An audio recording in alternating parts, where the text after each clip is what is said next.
And we are live. It is October 8th, 2025. Another episode of the Post Republic here. I'm Adrian with my co-hosts Steve, Joe, and Tyler. And Tyler's got what's going on in this world. Yep.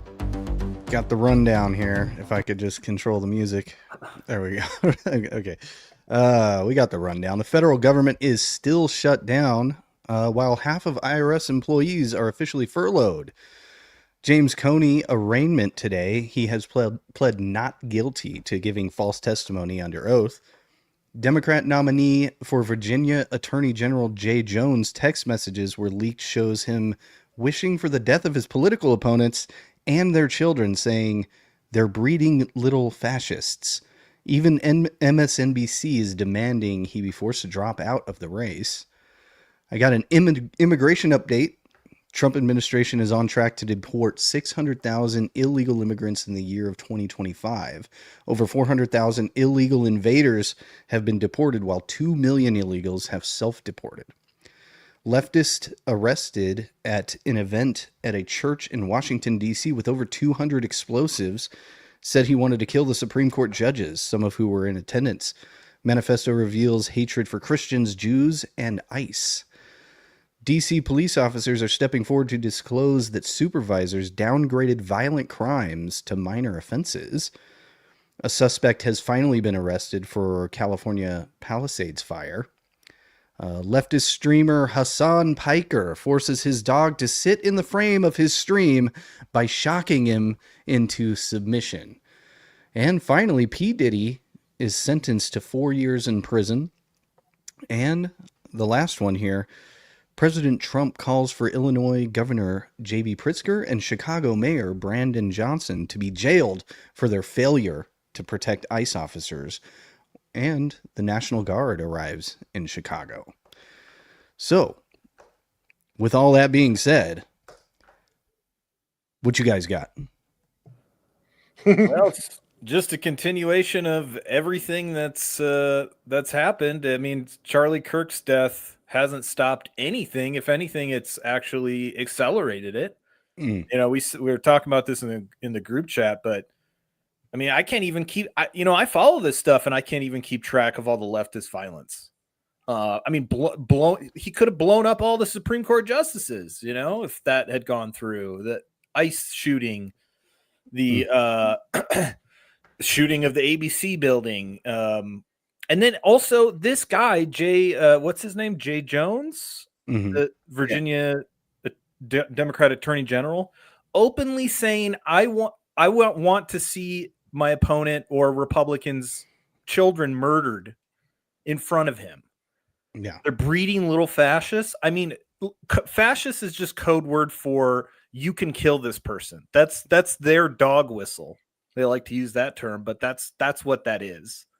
So I think the big thing that just keeps hitting me is like they're going for broke, man. I mean, it's when you corner a demon and you say, "Hey, holy shit, you guys are demonic." They're not changing course. They're doubling down. And it's kind of terrifying, to be honest with you. Well, they're losing power. So this is what you can expect. It's not going to get better anytime soon, no matter what.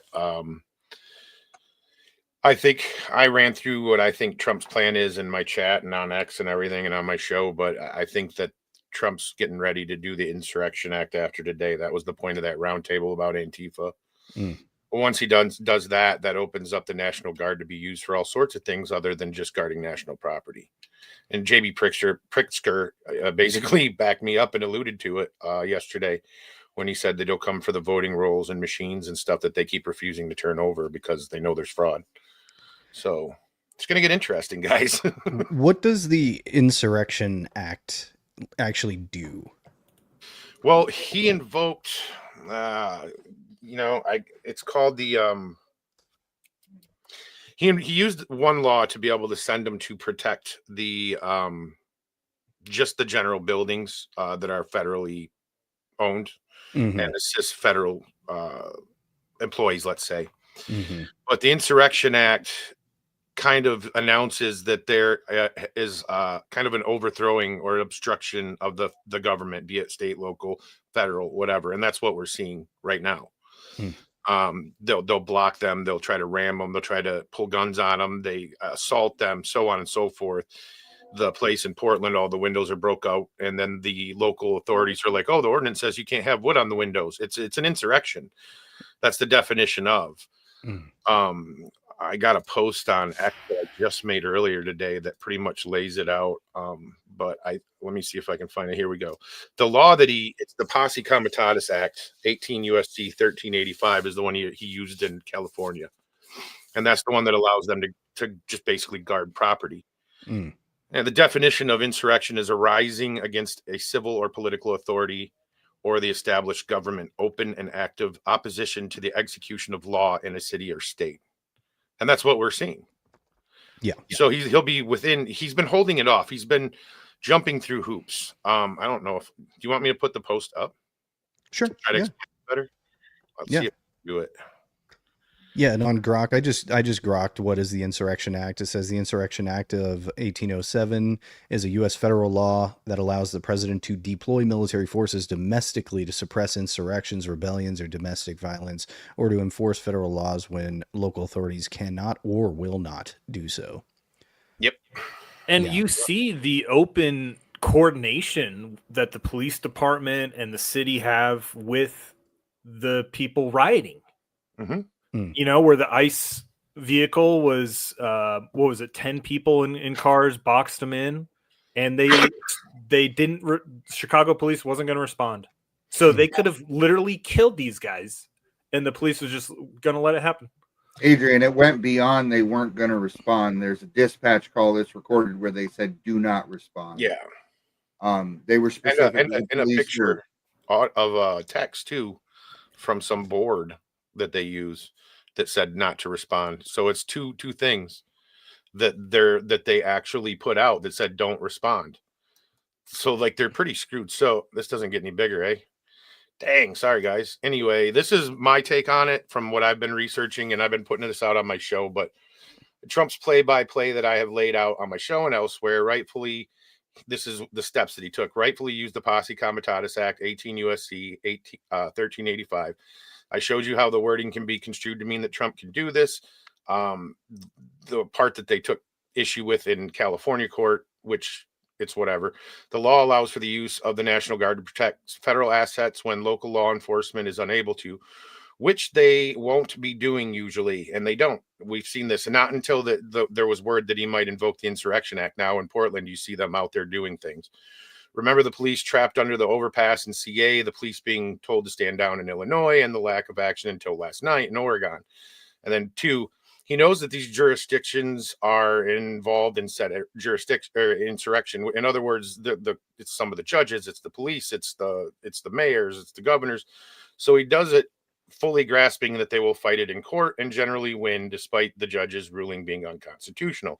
This provides more evidence of an insurrection. But now there are officials and judges involved. The judge in Cali said Trump can't do it, but also allowed the NG to stay because the judge was probably on the fence as to how far they wanted to be drug into it. In Portland, he said he'd do the same thing or the same with the Oregon National Guard, knowing they would do the same. They did. So he selected Cali National Guard to go, knowing both states would fight that, providing more evidence of a coordinated insurrection. And they did. He did the same in Illinois, and they are doing the same. Not only are the optics bad for these officials, but they prove a coordinated effort to carry out an insurrection.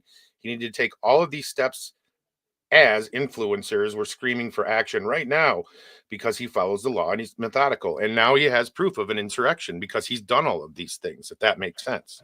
Is that also why he sent Texas National Guard to Chicago to show, oh, they're going to actually follow through? Look, this is coordinated to be political. I think so. I think the funniest move he made this entire time was sending the California National Guard to Portland, because he knew right away Gavin would pipe up and put himself right out there, fall into that trap being, I'm anti-law and order. We're going to block this. We can't have law and order in Portland, and that's what happened. So it shows like a nationwide insurrection taking place in all these cities. You can't argue with it, given the definition of insurrection. You know, And with Antifa being designated a terrorist organization, that also, gives a second prong of yep, justification. indeed. So the Insurrection Act really just gives the president more authority to deploy troops. So, Yep, go ahead. well, I have a clip I'd want to play if you guys want to say anything else before I do that. But it's basically Harrison Smith from Infowars. He reposted it. It was from, I want to say 2018 on Infowars, but they're talking about this very issue that we've seen with police coordinating with rioters and that it being documented. But I thought it was a really interesting look into it. But if you guys want to say anything else before I do that, it's just a couple minutes. I just wanted to say one thing that, there's a lot of like constitutional, more libertarian leaning MAGA folks that don't like this type of stuff. That when Trump does this type of stuff, when he deploys the National Guard, they're always like, this is against the Constitution. What about federalism? And I don't know about you guys, but I'm a little bit tired of that. Like, oh, he's breaking the Constitution, when really, like, the Constitution has kind of been dead for, I don't know, what, 60, 70, 100 years? Not only is he following the Constitution, he's giving these people ample opportunity to do the right thing before he uses a law that exists forever in this country.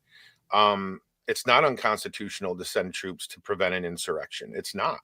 They just don't like it because a lot of these people are like, oh boy, this is the police state beginning, and all this nonsense, there's always got to be conspiracy. Yeah, or the argument that, oh, well, this sets a dangerous precedent. Once they get back into the levers of power, they're going to use this against us. Yeah, Jan 6, okay. Man, I'm getting L's today, bro. Because that argument is so, like, they already tried to kill Trump and arrest him and put Douglas Mackey in jail for a meme. And we could go on, but the precedent, they're going to set some horrible precedents regardless of what happens during Trump if they get back in 28. So use that power and crush it. Now's the time. Yeah, you have to. They're already talking about it. They're saying when they win in 2027, they're going to come in and anyone who's given any kind of aid is going to be. And it's like, what are you doing? The midterms. They're saying if they win the midterms, they're going to start holding. But they haven't won them. And you're going out and you're making these foolish statements that we're going to do this and we're going to do that. And then when we do something, we act proactively.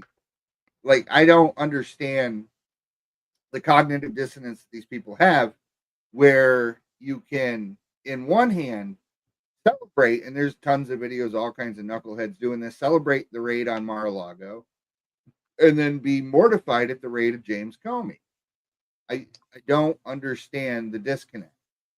And I mean, maybe it's because, I learned to read, my IQ is above room temperature, or I'm honest, but I don't understand it.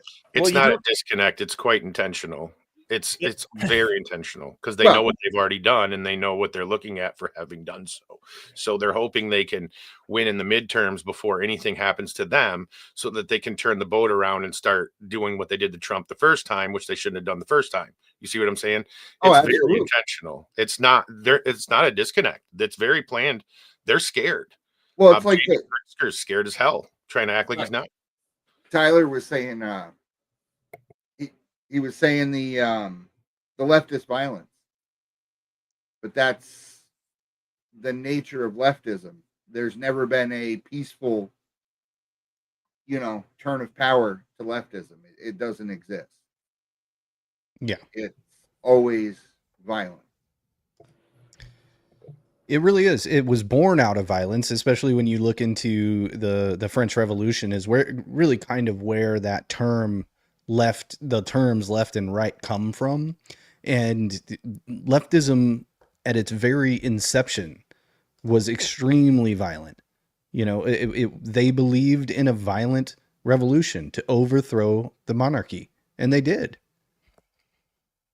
So it's a part of the definition of leftism is violence. Well, is it any coincidence that they're the left? They're the left-hand path. instead of Well- seated at the right hand of. I mean, Yeah. and they are also demonically possessed. Yeah. Meaning sinister. I mean, it's not going to be.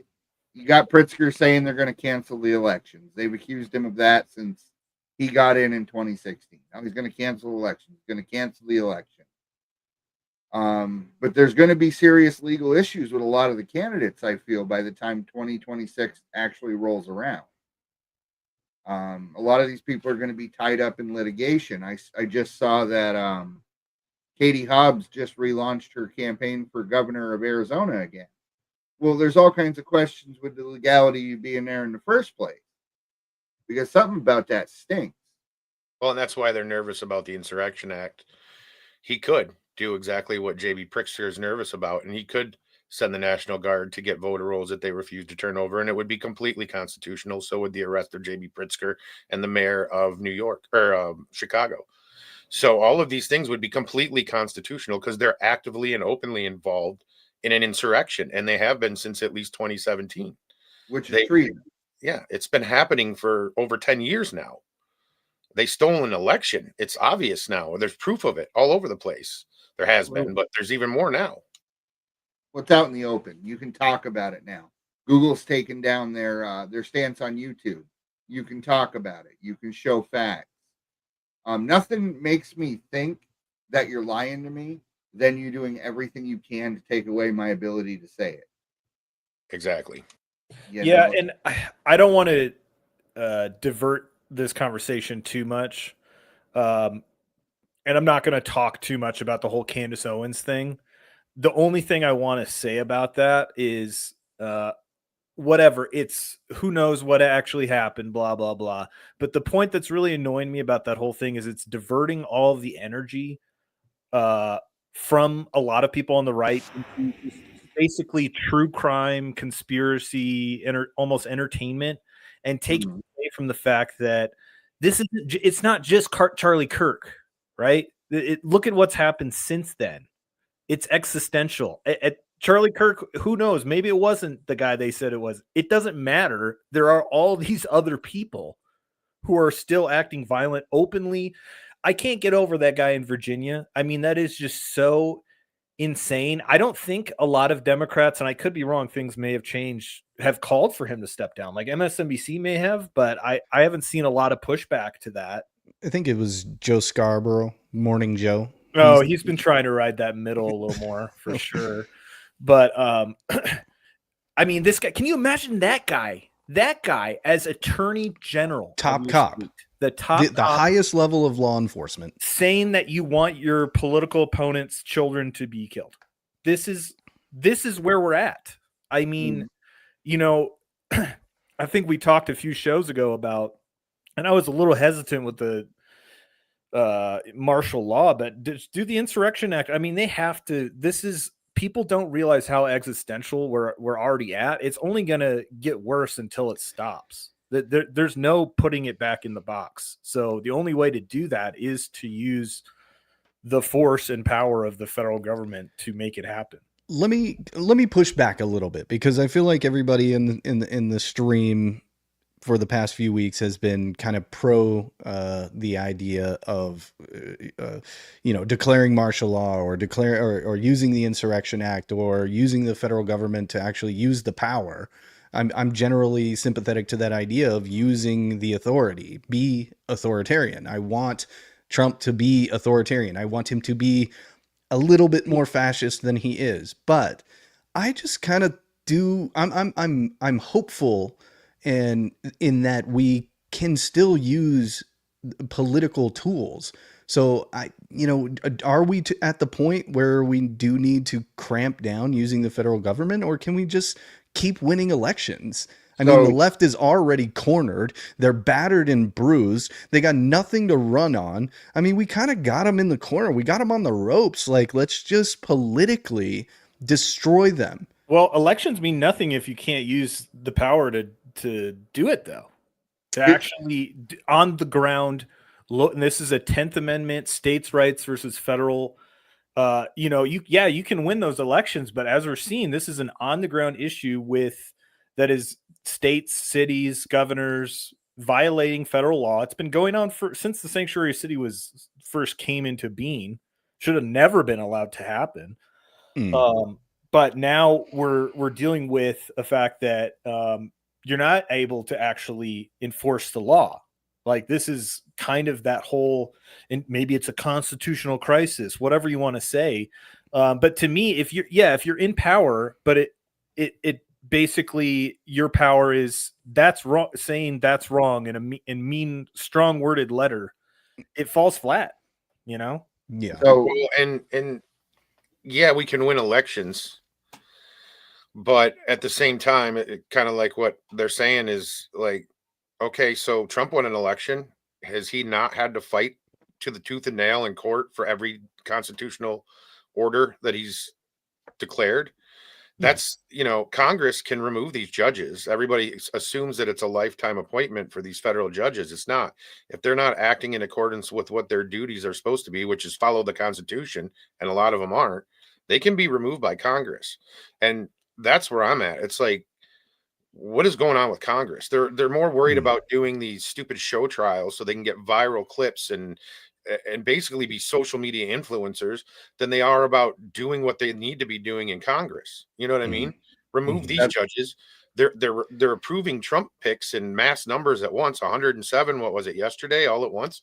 But at the same time, they're not doing the things that's slowing up Trump's agenda. Like, they're doing that on purpose. That's the thing. They're sandbagging him. Yeah. So to your guys' point, yeah, you can win elections. You can win elections in Iowa and Idaho and Ohio and Pennsylvania, but you're never gonna change the problem in Portland. That's been left to fester. It's an infection, and you can't elect out of that. They're not going to change. Chicago is not going to change. These are big cities. There's a lot of people. They're dug in on education. They're dug in so that the next generation coming up. So even if you were able to tamp it down just a little bit, it's gonna come back. You gotta solve the problem. You can't just paint over it.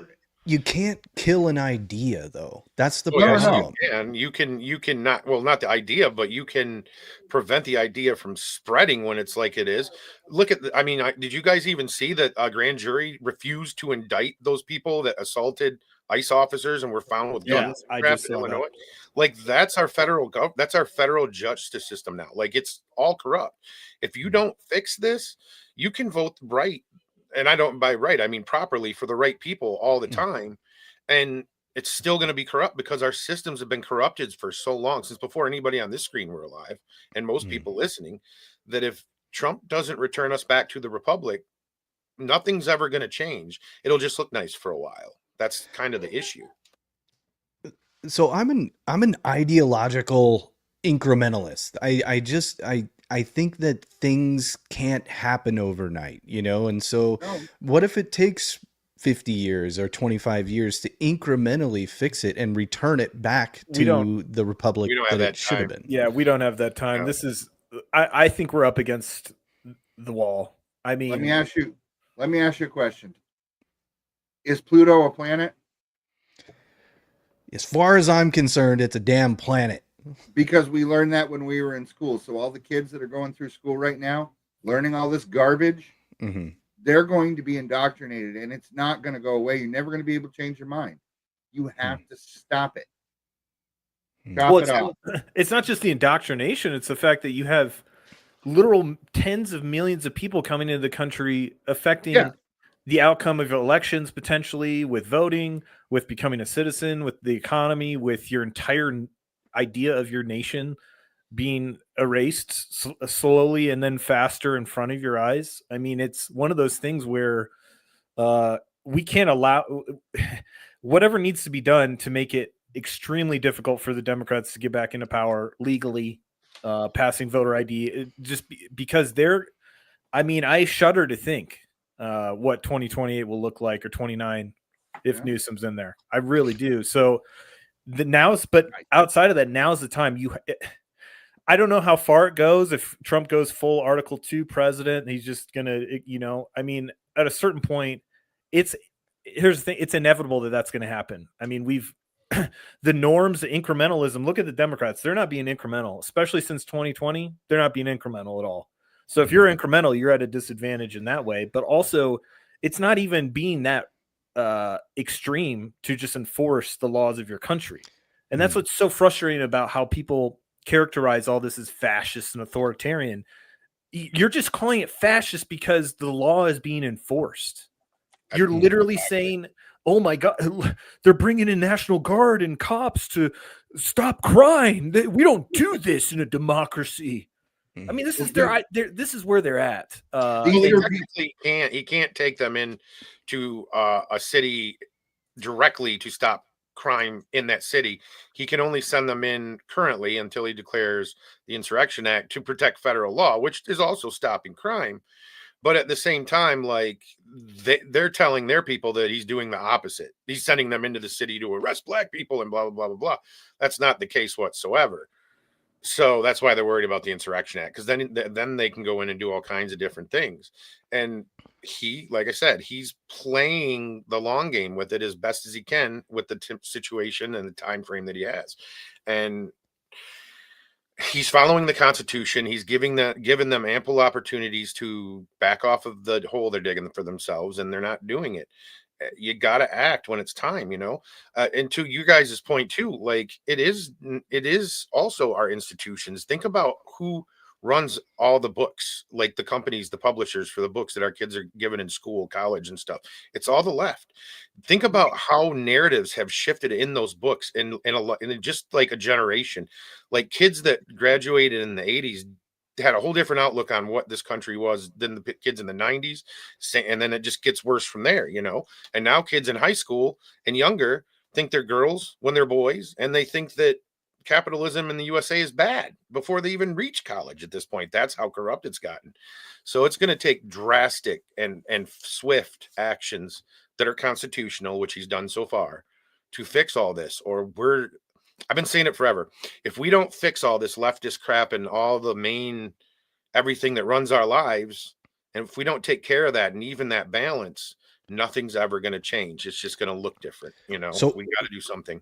Let me ask you, when you say we got to fix it, right? So it's kind of like what we want to do is just go in and root it out. Like we just want to pull out the foundations of it and get rid of it. Right? We want to destroy the idea of leftism or just the ideology itself.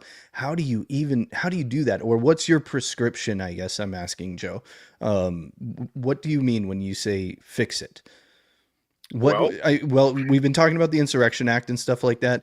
And I guess when it comes to education, what do you do? Are you kind of in favor of abolishing teachers unions? Yes. Well, or abolishing universities, or I don't think the federal government should be funding universities. I don't speak out against a lot of what Trump does, because I generally agree with most of what he does. But if you recall, about a month ago, he was like, "Oh, we have to bring in Chinese students to help these colleges survive." I was like, "No, we don't. These colleges need to either swim or sink. That's the way it is. And if what you're selling is just a bunch of social justice bullshit for $200,000 a degree, for a degree that isn't going to go anywhere in life most times, then down you go. That it is what it is. We don't need to be bailing them out anymore. And these schools at the local level, like your elementary and your high schools, those are federally run and owned and paid for. The feds have more, the unions kick and scream because unions were all started by communists and socialists. People don't know that, and they get mad when you say it. But it's the truth. And these unions kick and scream whenever Trump asserts his authority as the president. But that is he's in charge of these things. He's the president. Congress also has power in it. But if we don't start, if he doesn't start telling these schools, like, you're going to have to, you're going to have to even out your educational balance here. It can't be all one-sided. We don't need your propaganda hanging on the walls in the classroom, things like that, or we'll defund you. They're going to keep doing it. And then at that point, generations of kids aren't going to be normal. You know what I mean? So yeah, that's my point is he's got about 4 years and then hopefully JD Vance wins in another 8 years to get this situation under control. But I think they're trying to do it within that 4 years. You know what I mean? Well, universities, it's funny. It's basically a giant jobs program at this point. It's a fake part of the economy, and a large percentage of it shouldn't even exist.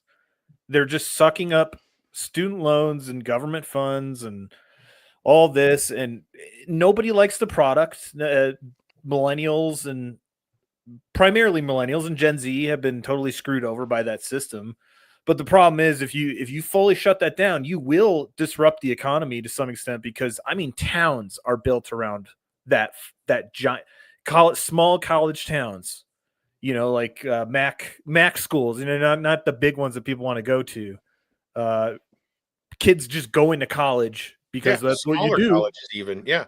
I mean, it would totally disrupt the entire their entire setup, which I'm completely in favor of. But I'm just trying to put it in the perspective of why Trump may be hesitant to do that, because it would disrupt the economy, which unfortunately a lot of it is fraud and bullshit. I think one of the more I turned my mic up on accident. I think one of the more interesting things that happened over the past 24 hours was him diverting funds to the WIC program from the tariffs. And I was right off the bat, I was like, he's showing everybody, like he's showing everybody that you don't need taxes. And then within 24 hours from there, they announced that there's going to be a bunch of IRS workers furloughed.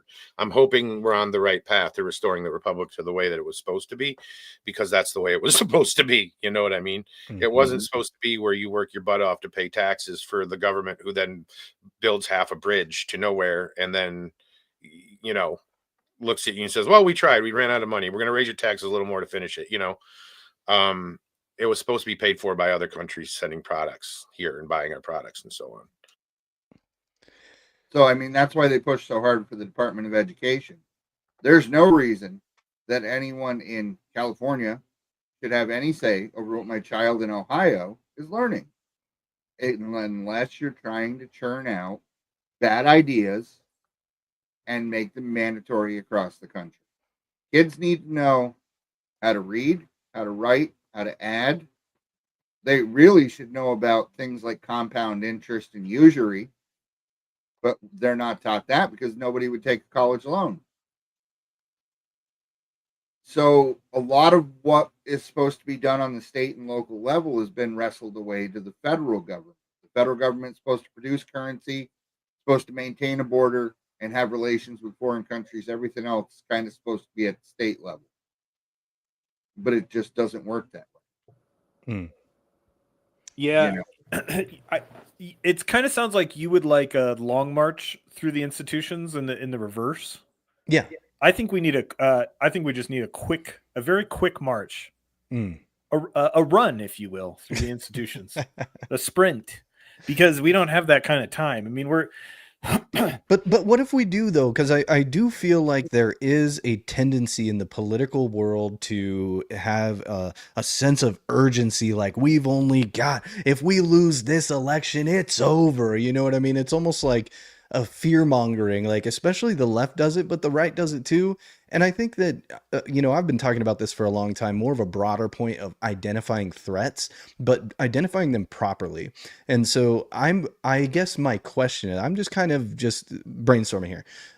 How much time do we have? I guess, how pressing, how urgent, how much time do we have here? So realistically, taking out vacations, because Congress only works about a month and a half a year, taking out that, and then figuring in campaigning next year for the midterms, probably got about a month. 30 days of actual work that isn't going to be tied up with renaming post offices. It's not going to be tied up with hearings. Maybe 30 days before the midterm to actually get things through. And they've sandbagged the agenda so hard. And you cannot tell me it's an accident. These people know what they're doing. The people at the top, your Chuck Schumers, your Mitch McConnells, your Lindsey Grahams, none of this is an accident. He got in. They said, okay, we're just going to dig our heels in and make sure as little as possible gets done. It comes back to, I was thinking about this earlier today. There's people losing their mind. Oh my God, we don't want ICE. That does not matter because he is enforcing federal law based on a campaign promise he made that won him not only electoral college, but the popular vote that shifted every demographic across the board, okay, towards Republicans for the first time since I think Nixon. Okay, it's been kind of bleeding towards Democrats, and for the first time, it's going the other way. It's what the majority of what people want, and we're starting to see fraud. We're seeing fraud. That guy in Iowa, that superintendent, he was registered to vote, but you can't register to vote. They say, well, he managed it, and it wasn't just him. And every time a story comes up, they say, oh, well, it was just that one time. But I've heard about 100 just that one time. And those are just the ones that I've encountered. So you have to start questioning, and then you wonder, I mean, we know why. We're adults, but you wonder, why are they so insistent that we count illegals in our census? Well, that skews our representation. But then we're not getting represented. Now we're paying the taxes as citizens. We're doing our due diligence. We're paying the taxes and doing the different things that we're supposed to do, registering for selective service. Anyone who turns 18 is registering for the draft. Illegals aren't. The different things. And then we're not seeing the benefits. So we're struggling. We might be living near the poverty line, and we're not getting debit cards with thousands of dollars in food and all these different things that they're getting, free education, grants to open businesses. It's just not coming our way. So there's a frustration that's built up among the American people. Now the news is focused, both sides of the news is focused on the people who are freaking out about ICE. Okay, because it's sensational. That's what's going to bring you in eyeballs. But that is not the prevailing feeling of most people. In fact, do you know that most legal immigrants are really for ICE? Because they went through the process the right way, and they don't want to see people do it, just come in and get all kinds of stuff that they didn't get. They came in, they learned the language, they took the test, and they want to build a life. That's what we should be encouraging. I want to be very clear. I'm very pro legal immigration. I am very anti illegal immigration. I'm against all immigration. Me too. I'm against legal immigration for like 5-10 years. Well, that can be fine. I'm okay with it. I'm okay if someone wants to go through the process. You can argue the process arduous. You can say it's pointless. You can say there's fraud. There's fraud in anything. Okay. I'm down to let in 20 people. Yeah. A year. Maybe a good basketball team worth of people. Yeah. A couple sports players, baseball too. We got to get some good baseball. Yeah, players. We need Japanese people that bad. Maybe some comedians. I'm down to bring in some comedians. Okay. We'll switch Kill Tony for a few shows, and it'll just be to make me laugh, and you'll get a that's our new immigration process, is doing good on Kill Tony. that's something. So hear me out. Here's my solution. Take all the people who've come here illegally and all the people who want people to come here illegally and put them on an island like Britain did with Australia. And they can live there, and they can immigrate, and they can do whatever the hell they want and leave us alone. Yeah, maybe we could transform Haiti that way, or another or Atlantis. Colonize. Did you guys see the speaking of leftists normalizing violence theme? Did you guys see John Oliver's thing about ICE? Not if I can help it. Yeah, well, that's for your benefit, but also we have shirts coming out soon if they're ever printed. Deport John Oliver. We're gonna be dropping that line soon. Maybe they'll actually print that one, because they wouldn't print my F. Bill Gates shirts. Yeah, deport Hassan Piker too. We'll put that on there. But he basically he had his audience set up to laugh and cheer over the people that were fighting ICE. He was basically saying, like, this is a good thing. I mean, they're committing violence against federal agents, and you have this fucking comedian, quote unquote, up there encouraging violence. And then you see the attorney general guy, and you see all the people online.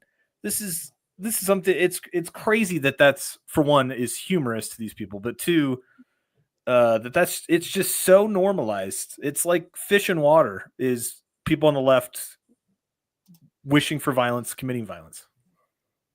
Again. Well, and you know what? I'm sitting here. It's just on my X screen from X being open. I'm sitting here looking at Trump being praised worldwide for his Gaza peace deal.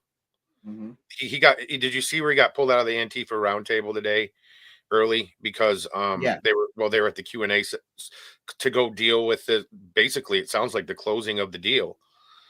And I guess the press pool has been told, get ready, pack your bags. We're going to do a Middle East tour, and Gaza may be on the stop. And so my point is all these people that you're talking about, all these crazy people that have all these crazy ideas, what's one of the driving factors that they talk about right now? Free Palestine, free Palestine. Do you think they're going to give Trump credit for that? Or do you think they're too brainwashed to even realize what just happened? Do you know what I mean? Shift their focus. You won't hear another word about it. Exactly. And that's exactly what they'll do. It'll just be a non-issue. It'll go from being, and people will say, well, how could that be? And then I'd say, well, whatever happened to President Elon? Or any of the stupid narratives they've come up with. Well, something did happen to the President Elon, is that Trump and Elon had a fight. I know that, but I'm saying the narrative. It was, he gave his heart out to the people. We all remember the Roman salute that they claimed he did, and they hammer a narrative until it doesn't work for them anymore, and they just completely abandon it. JD Vance is weird. That was one of my favorites. Tim Walz calling JD Vance weird. Get out of here with that. Trump's demented. Project 2025. Handmaiden's Tale. The couch.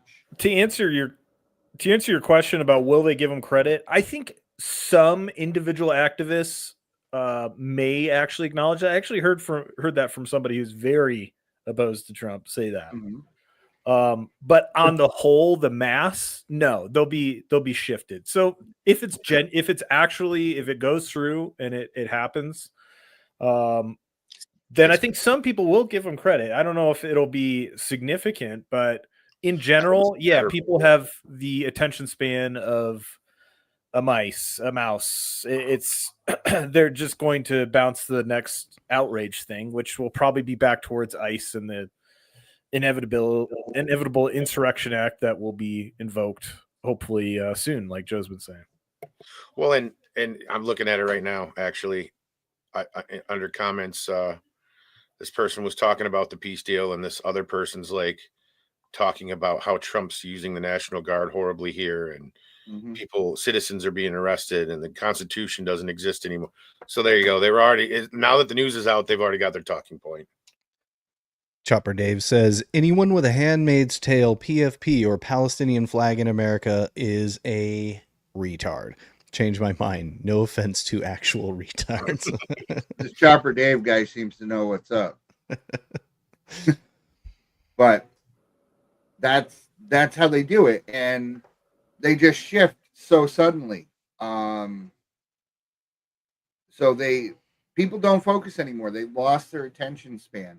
TikTok is designed for like 30-second videos, and these people are scrolling, and we're all guilty of it. We all doom scroll on whatever we doom scroll on, be it X, Twitter, Instagram, whatever. But these videos are short. You're not supposed to pay attention.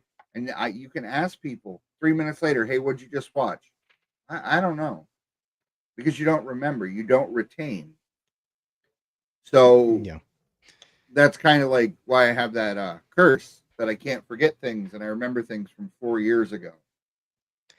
Yeah, I'm terrible with names, but I'll remember pointless, stupid things that I don't even understand why I remember them. Well, NPCs don't have a memory. You know, it's Yeah. not a, it's not. They don't reflect and then That's adjust. a good tweet right there. Hello, Yeah. sir. Would you like to buy some wares? And then you leave and come back in. Hello, sir. Would you like to buy some? They leave that out of the programming because it doesn't serve a useful purpose. Well, you can't program self-awareness. I mean, we're talking that's artificial intelligence at this point. I mean, you can program people to not think.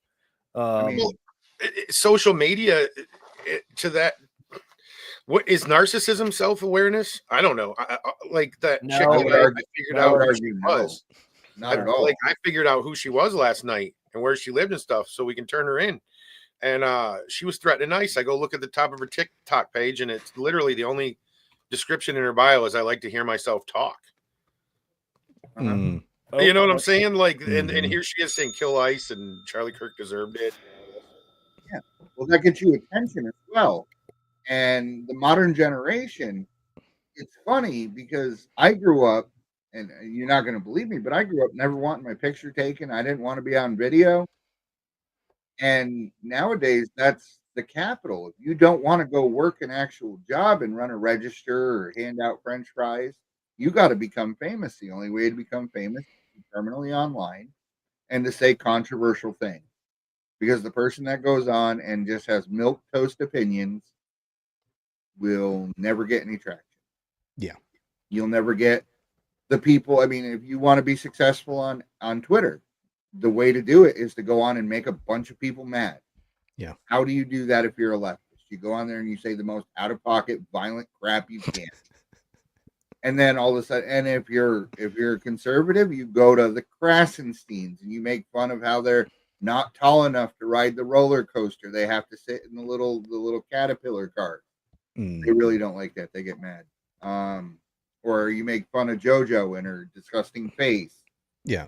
And then it only props up their engagement though. And they do that. They're just doing that. But that's what they're doing it for. But that's a negative learned behavior.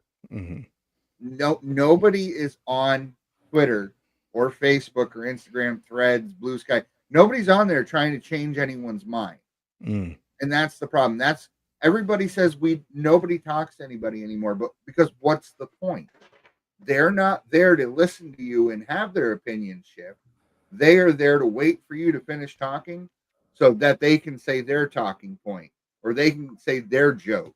They're not taking in what you say. Yeah, I mean they're not designed to. Those like Lakota Man and what's that? Blocked by him. Dad, the Brooklyn Dad guy. Dad. Blocked by him. They're not. Their role is not to convince anybody. It's just to play to their base and then outrage the other side. And that's a very effective business model on X if you're trying to monetize and become influential. But in general, to ask you about the change your mind thing, I don't think we're not really going to change anybody's mind at this point. Yeah, that's what I'm saying. So we have. We have. You know what I mean? It's like Charlie Kirk getting shot. Look how many people, after what they saw their party doing, came to our side. And then Trump getting shot, same thing. It takes major events for shifts like that to happen. And unfortunately for the Democrats, they can't seem to help themselves with egging on, again, rhetoric to, it's something to happen. It's almost like the left wants everybody to be on the right at this point, Yeah, well, they're definitely pushing everybody that way, but they've shifted the Overton window for sure. Yeah. And that's happened not through argument necessarily. It's happened just by them opening the border, trying to shoot Trump, trying to force a vaccine. Them just being themselves. It doesn't happen through debate. It just happens through them indicting themselves enough to where if you have a sane bone in your body, you come out and realize these people are crazy. It's not because somebody made an argument, it just has to happen through them revealing themselves at this point. How about telling everybody they're racist? How many people do you think were like, I'm not racist? And then you got someone screaming in your face that you, because of the color of your skin, that you're inherently racist. You say, wait a minute, I was brought up to not judge people by the color of their skin. And there's no difference between me and another person, just the tone of our skin. But now So how many people got radicalized by that? How many do you think? Well, Radicalized or just switch sides or? Well, by today's standards, switching sides to the right means you're radicalized, not the other way around. That's We're the true. ones firebombing people and hitting people with bricks and bike locks and You moved. How about do you remember when Josh Shapiro, the governor of Pennsylvania, got firebombed? Yeah. In the governor's mansion. It was a leftist, and they blamed by us. a leftist because Josh Shapiro's Jewish, and this guy was a free Palestine guy.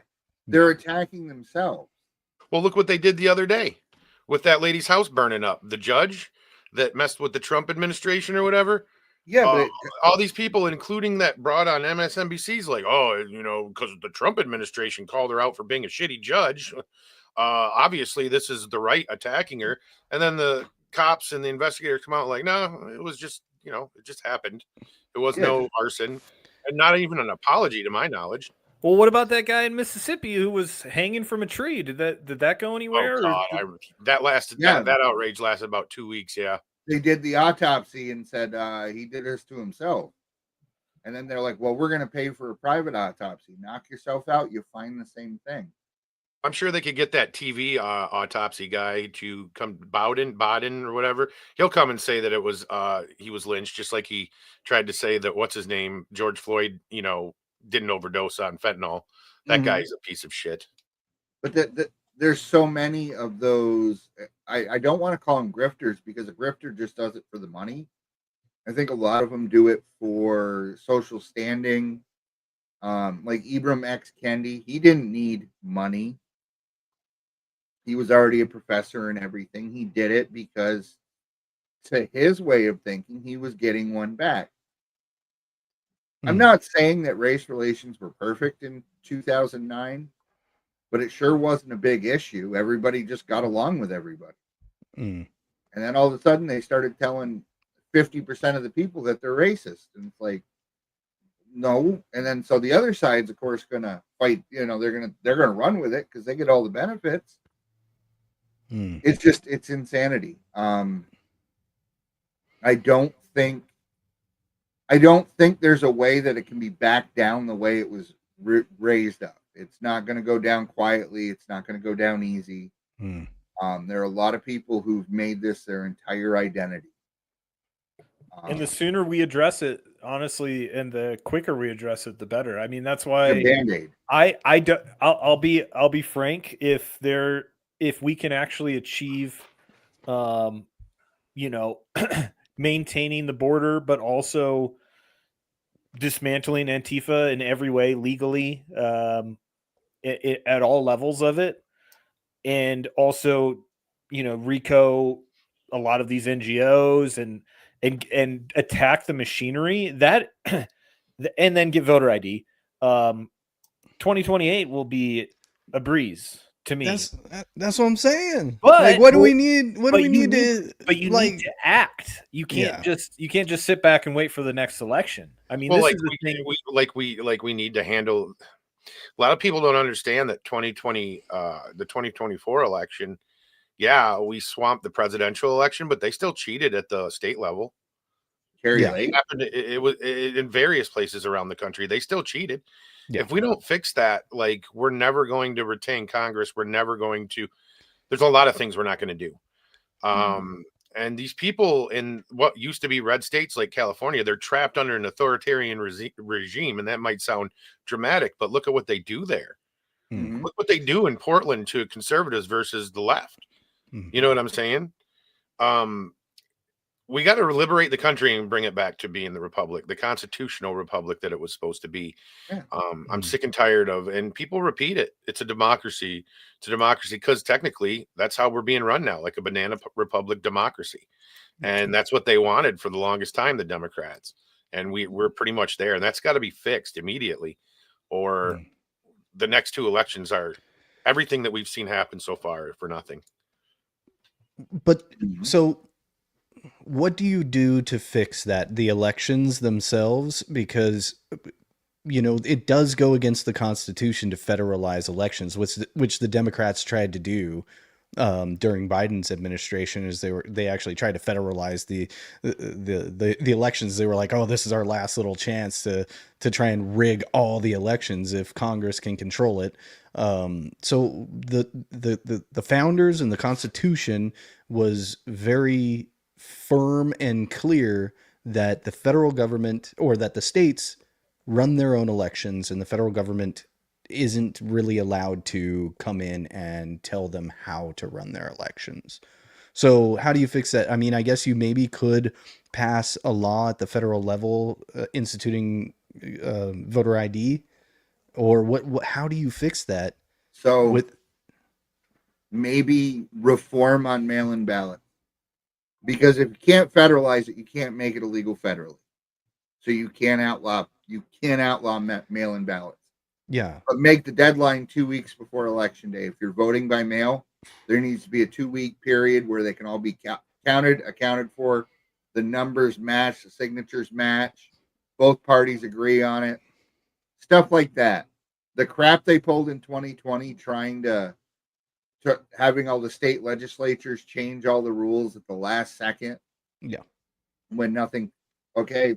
It's very obvious what they're doing. So if you want to stay within the lines, you want to color within the lines, you have to reform mail-in voting. If you don't care about coloring between the lines, you outlaw mail-in voting, and we don't have this problem. There's other simple fixes too, like watermarks that can't be. We do it with money. Here you go. Them things in the bills that shine. I don't know what you call it, but you know what I'm talking about. Stuff like that with each ballot. Would it, and then the left are like, well, that will make it more expensive. Okay, and what is the price of fucking of a democracy, as you call it? You're willing to fund illegals, healthcare and welfare, but you won't make sure our elections aren't rigged. Like, that tells me everything I need to know about that party. You know what I'm saying? How about fingerprint identification? No, that's surveillance state stuff, Steve. Can't go down that road. If you don't think the government has your fingerprint and DNA, you're delusional. I got well, they definitely have mine. Elementary school, it was just normal. But what I'm saying is, okay, they have it, so why don't we take advantage of that? How about instead of a real ID, you can use your thumbprint? I don't. How about like a barcode that's tattooed on your forehead, and then they just like scan it, and then they just no. Uh-oh. Am I kicked off the stream? You've been gonged. No. I've been gonged. Like, I get you're giving me the business. I can think of another place that dudes could get the barcode, but some would be short and some would be longer numbers. Yeah. We're in kindergarten now. Yes, I guess I'm on a mission for prescriptions. I want solutions, I guess, and you guys are smart guys, so I'm just kind of curious about how to go about it. We can't exactly just install a totalitarian dictatorship in order to crush the left and then maybe return it back to the post-republic or the actual constitutional republic that it's supposed to be. Well, that's the thing, is to return it. He'll be following the Constitution the whole way, and it's going to look like an authoritarian regime to some people. Well, yeah, like I said earlier, enforcing the law is now fascist. Yeah. So if this is where the Overton window's at, then we need to shift it and say, no, this is literally just enforcing the law. All of this is just enforcing the law. And I think enough people will, if Trump needs to invoke the Insurrection Act, or whatever else moves need to be made, I do think, regardless of what polls may say, I think he still has the support of enough of the American public, a majority probably. He's even pointing out regularly now that there's like black women in Chicago with MAGA hats. Like, I mean, come on, he ain't lying. That's not him talking out his ass. I've seen it myself. There's a whole turn Chicago red is mostly black folks in Chicago. Yeah, it is MAGA. You know what I'm country. saying? Like, it's like I did a search for this last night. I think I used Grok, and then I backed it up with another AI. But the shift in Hispanic and black votes alone has been insane over the past few years. And that's who they relied on the left. A lot of who they relied on were minorities. And that's what led me to make that post about the Great Replacement. They deny it out of one side that it's happening, but then they admit it out the other side. What's Yeah, really it's a good thing. happening is they're trying to replace all Americans, not just one race. But, you know, you'll get the race baiters on the left that'll be like, yeah, we want to replace you with other people, you know. But at the same time, they say that they don't do it. But they're trying to replace black people. Look where they're doing most of their ICE raids. It's not because they hate black people. It's because that's where they sent all the illegals, was to black neighborhoods, you know, to replace them. And you know what's funny about that, real quick, before you throw that up, Adrian, is the left put all the illegals in the black neighborhoods because they're so racist they thought we wouldn't notice. Yeah. I guarantee you that's why they did it. They're like, oh, they won't even notice they're in there. Yeah. Well, yeah, I mean the people that have been yelling at Brandon Johnson, the mayor of Chicago, during his town halls are all black people saying like, "You're a fraud. You're selling us out. We want we want Trump to bring in ICE here because you're basically screwing us over." I mean, there was a park, and I want to say it was in a black neighborhood where they had a bunch of tents set up for the migrants in the wintertime so that people in that neighborhood couldn't use their park anymore. And again, it you know, the Democrats love to preach about diversity and we love Black Lives Matter, but on so many issues, it's like, no, actually you don't. I mean, the crime issue, for one, there are plenty of people in those neighborhoods who are not trying to be involved in organized crime. And I don't know if you guys saw, but I think Kash Patel said that there's 100,000 gang members in Chicago. 110,000 out of what? That's a small city. 2.5 million or something. That's crazy. It's diversity of everything but thought, Adrian. You can all diversity matters except for if you have a different opinion. That's not allowed. But you have to look different while doing it. Well, yeah. Otherwise, you'll be the black face of white supremacy. So yeah, like Enrique Tarrio. No, I was going to say Larry Elder, but yeah, either one of them. You know, you brought up this quote here: "He who saves his country does not violate any law." But pretty based. I mean, that was a white pill. When I saw him say that, I was like, okay, here we're in for a ride. Let's go. But I mean, it doesn't matter at this point. I think Joe said this on a previous show. Basically, how much worse can they get where you have fucking attorney general candidates saying they want to kill children? I mean, this is why I am more accelerationist, I feel like, than you, Tyler's, because I think it is existential, and the timeline that we're dealing with, time has sped up. All this stuff has sped up since Trump got in the first time, and it's just accelerated since then. It's accelerated within the last month. We had time to rest under Biden to some degree. We were all too broke to go outside, and he was always sleeping. Well, as it turns out, his administration wasn't. The pen was running. He was just playing. Yeah, true. Out. To your point about acceleration, I mean, it's not like all of a sudden we're going to see some crazy guy show up at a fucking Catholic church with bombs to blow up the SCOTUS. You know what I mean? I would be like, holy crap, we're accelerating a little bit too much. But for now, it seems pretty calm. You have been gonged.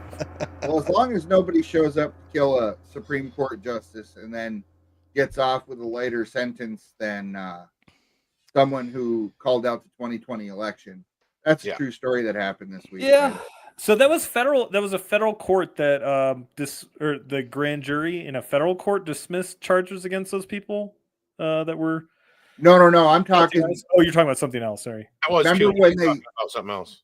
They leaked the Roe versus Wade decision back during the Biden administration. Someone showed up at Brett Kavanaugh's house. Oh, right. Yeah. Oh, yeah. Tranny did. Transgender. Just got sentenced. Joe. Just got sentenced. That's the one thing you can't say. I tried to get a little louder. I wanted to just real quick. There's a quote I like. It's Ernest Hemingway, and he says, essentially things happen gradually and then suddenly. And so I think we're in the suddenly part. But the liberals overplayed their hand. So, like, you have to get people to see that. Well, you have to understand the advantage we have right now with X, and I mean also with Trump in office. All these companies are capitulating to what the administration wants. They'll take X from you. Like I said, Newsom's in. They'll take X. I mean, they just passed trying to pass some crazy hate speech law in California. Did you see that? Right after Charlie Kirk, pretty much. Mm-hmm. Well, they're trying to ban VPNs here in Michigan. Oh wow, I did not know that. Mm-hmm. Good old Stretch and Gretchen. Mm-hmm. So we don't have I'm saying that the Democrats, whatever happened during Biden, is going to be 10 to 100-fold in 2028. They're going to accelerate. We don't. That's why I feel like maybe I'm wrong. It feels like the sky's falling. But I mean, again, there was a guy that tried to kill the entire Supreme Court 2 days ago. Yeah. Hey, I'm just playing devil's advocate a little I bit. hear you. So I agree with you. I tend to agree with you a little bit more about the existential nature of the danger, but I'm also an ideological incrementalist. Like, for example, when I think about something like abortion, like I'm very pro-life. I'm very anti-abortion, like to an extreme, actually. And so, but I know, because I'm a practical person as well, that it's going to happen incrementally. And so throwing a fit and not voting for Donald Trump because he's not pro-life enough or anti-abortion enough is crazy. So I guess what I'm trying to do is apply that that ideology or moral strategy of incrementalism. It's the same thing with slavery. There were incrementalists in slavery, but then there were the abolitionists, and the abolitionists ended up winning, and Lincoln was a little bit more of an incrementalist than an abolitionist, but the abolitionists ended up winning in that situation. And I'm trying to stay consistent in my strategy and in my ideology, I guess I should say. And so I think incrementalism is really the only way for, and there's abolitionists in the pro-life movement who are unwilling to capitulate in any way whatsoever or take any sort of short-term win because it's never enough. You know what I mean? Look what they're doing with the government shutdown. They really think that everybody's going home at night and they're watching MSNBC or CNN. They really think they have control of the narrative. They haven't gotten the memo. Oh, and it's hilarious too, Steve.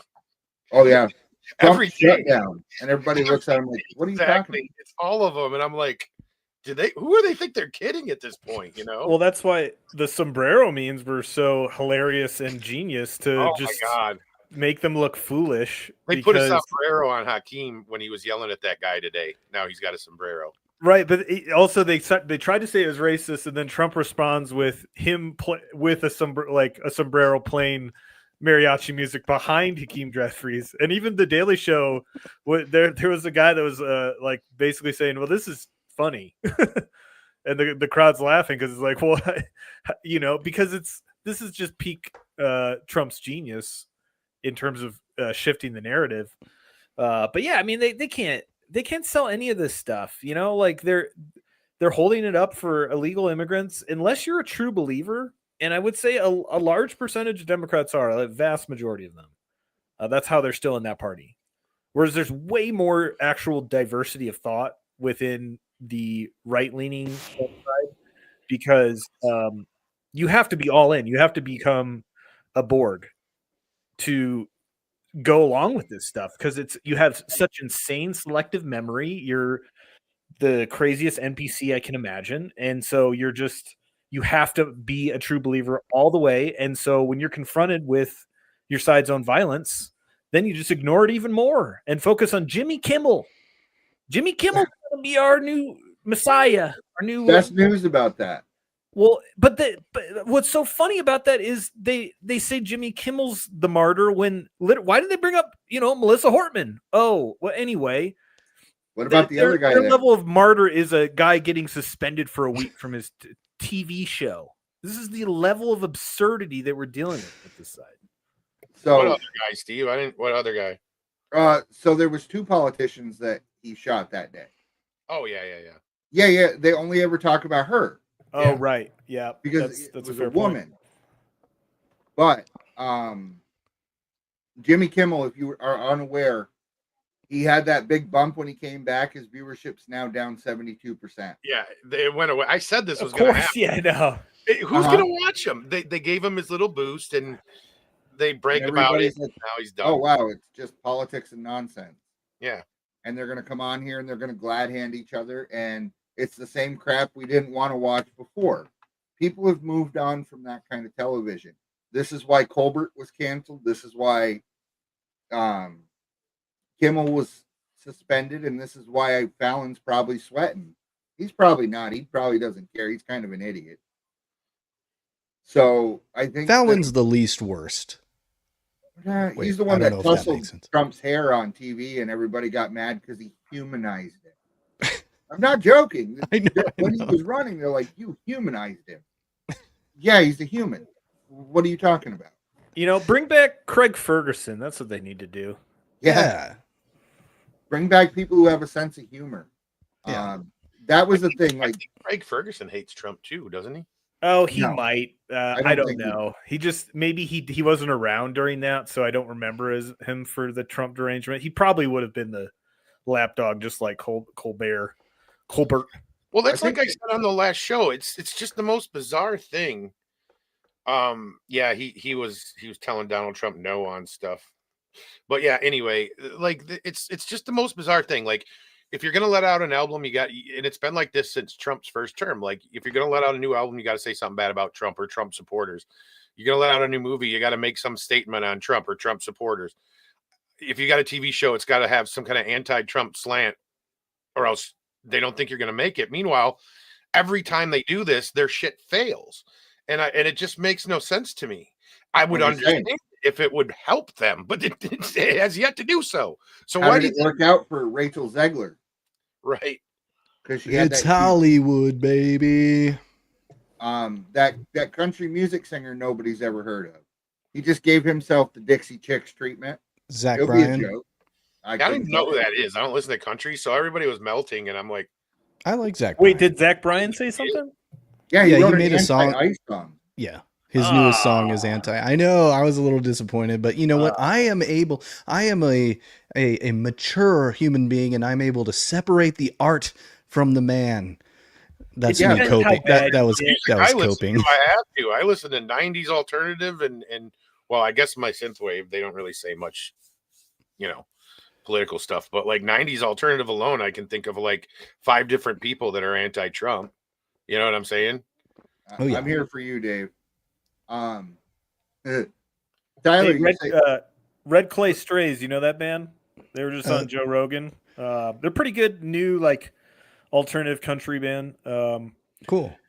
But they were saying, yeah, we'd like to play the UFC fight at the White House lawn. Like we want to. I mean, it's not awesome. Like we want to go to the White House. It doesn't matter who's like. We want to meet the president. We meet whoever. But politics is essentially a marketing strategy for a lot of people, especially in the music world and Hollywood and stuff like that. It's a marketing strategy. And it works for a lot of people. I got nothing. I got nothing against Zach Bryan for making a song. Like, who cares? I don't think it's a big deal. But you know who sucks is Oliver. What's that? Oliver Anthony. Oh, I did not like his music at all. I'm a little bit of a connoisseur. So. I didn't understand that either. I don't listen to country, and whatever it was about that dude and the combination of the guitar and his voice made me just want to punch things. Yeah. It made me physically angry. My son, however, loved it. And I'm like, stop playing that around me, please. So you're a country guy there, Tyler? Me? Oh, not really. I mean, I like everything really, but I love old country though. Like I love Merle Haggard. I love Johnny Cash. Like who doesn't? I love Hank Williams stuff. Like I love old country. I will sit there and listen to old country all day. Newer country's definitely a little more hit and miss. I'm getting off into the weeds here, but I actually really like the Shaboozey album. Yeah, me too. I loved that album. I listened to the whole thing. I thought it was amazing. It was super good. Like the production, the songwriting, everything. It had everything. That album had everything in that it had kind of a banger bar song that everybody could get down to. And then the rest of it was actually like well written and stuff like that. So I think there's, I like music. I'm not a hater. How many people have you heard be like, oh, I like all music except for country? Well, you like Achy Breaky Heart though, right? I love that song. It's one of my favorites. It's I listen to it. That Modern deserves a Country. slide. Ah, shit. I got another 90s, as L. much good music came out of the 90s, there was a lot of cringe. Let's be real. Yeah. Listen, modern country is just pop music with gingivitis. Half the country singers from today don't even have Southern accents once they leave the stage either, which is hilarious. What's the guy's name? Dierks Bentley from Vermont. Get out of here. Dierks Bentley. Haven't heard him. Oh, yeah, you have. You never heard Drunk maybe. on a Plane? No. Oh, that song makes me angry. I think it sounds familiar, the name, but not the song. Chopper Dave coming in clutch here. Garth Oh, Brooks and that's one we didn't dig into. Garth Brooks is a serial killer. Was it Garth Brooks? Yes, it is. That's one we got to dig into. Sorry, Garth was just shooting. Garth's tour manager took out another one there. I 100% think that's legit. But I don't believe in coincidences, okay? Nobody wants to talk about Chris Gaines. Ooh, see, that's creepy. If you got a fake name, if you got a whole ass fake name and a whole Fake ass person. persona. Isn't that his real name? No, his real name is Garth Brooks. Oh, I thought that was a cover name. Like one of them is fake. One thing's for sure. One of them is fake. Was it Goth Brooks? Was Chris Gaines? He was like an email. Yeah. I don't even know what you're talking about. Listen, I'm gonna make myself look foolish, but Now I gotta Google. the Chris Gaines album was not the worst thing I've ever heard. It wasn't good. It was Garth Brooks. That's what I thought. He came with well- the black hair, tried to look all emo. Well, he hosted SNL one time, I remember, and Garth Brooks was the host, and the musical guest was Chris Gaines. And It so was- That's weird. and we've got a He was great musical guest. serious. Chris Gaines is here. It's just like, what the? He was I do have trying- a fact check. Sorry, guys. Garth Brooks' real name is Troyal Garth Brooks. His first name is Troyal with a T. Of course, That's he's not a a serial killer. You would kill people too if your parents did that to you. Let's be real. That is not a real word. Troyal? That's an incantation. It's the Royal Troy. It's witchcraft. These damn demons. Why would you do that to your kid? I don't know. Oh my God, he's not lying either. That's hilarious. I would not lie. to Troyal, you. like royal, but with a T. Yep. Oh That's right. man, that makes him even more punchable. That See, may that's the be thing. Here on the Post Republic, we give you infotainment. Yeah. Okay, we will give you information you can't factoids. use anywhere. information you cannot utilize anywhere. Troyal just driving around killing people after his show. Well, if you were married to Trisha Yearwood, you probably would too. See, and I don't know much about her or even what I she don't looks even know what she looks like. I just I know don't that. even- I'm she's gonna look. married. Let's see. Okay, we're getting off into the weeds. Yes, Let's talk yes, more about how the left is violent. Sorry, That No, is no. the show. is what I see when I see her. All right. Anyway, sorry. But like you said, Adrian, it's like you can't even keep up. You can't even keep count with how violent they are. And like we were saying earlier, it's like it's a part of who they are. You know, watching Hassan push that button to shock his dog today, it really was like a little bit of a visceral, like, what in the is wrong with you, man? That just so that way he could have his little prop, his little stage prop or whatever on his freaking live stream, and he does like 17 hours a day of live streaming.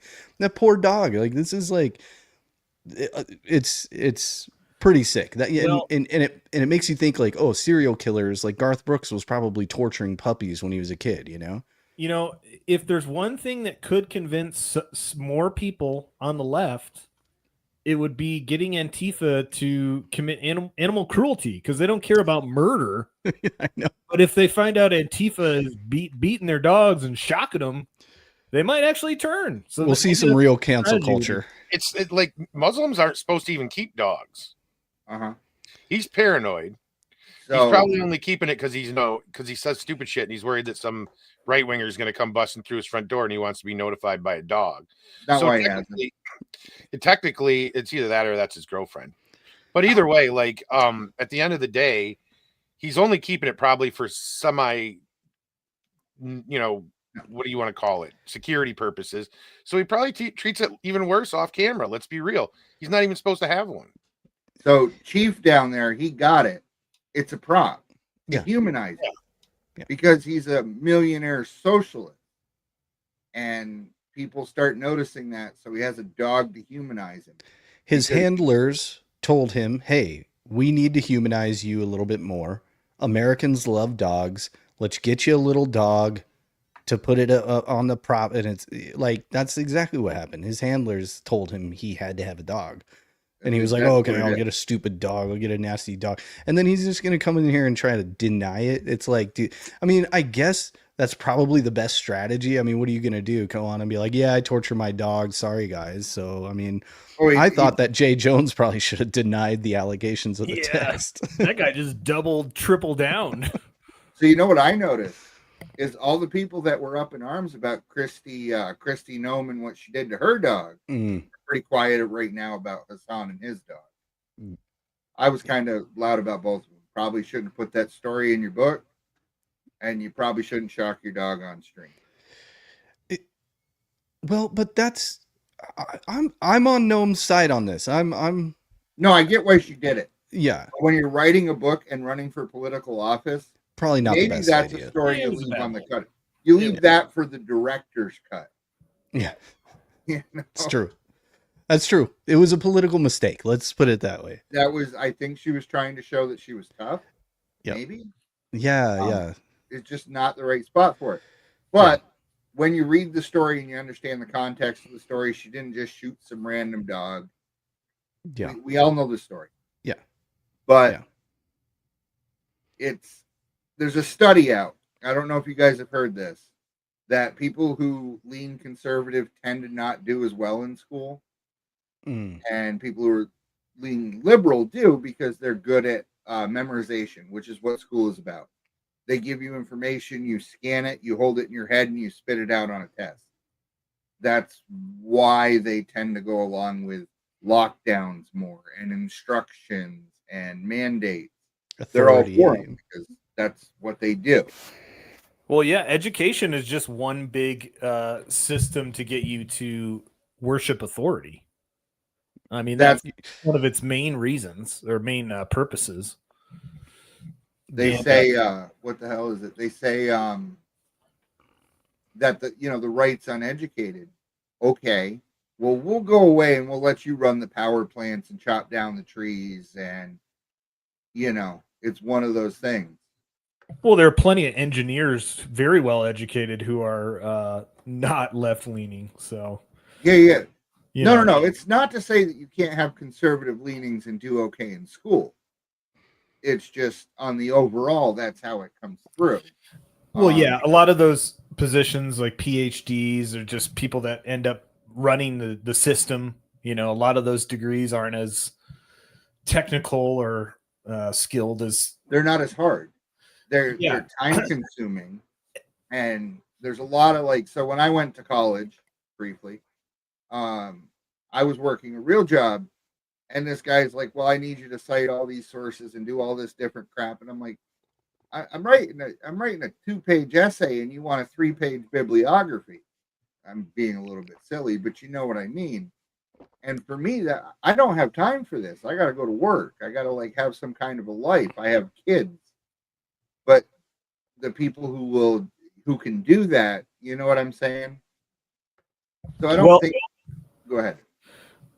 Well, just getting back to the education discussion, they don't teach you how to think. They just teach you what to think, So people are taught to cite all these things, but not to really dive in and understand the subject, just to know how to listen to people who are more proficient than themselves.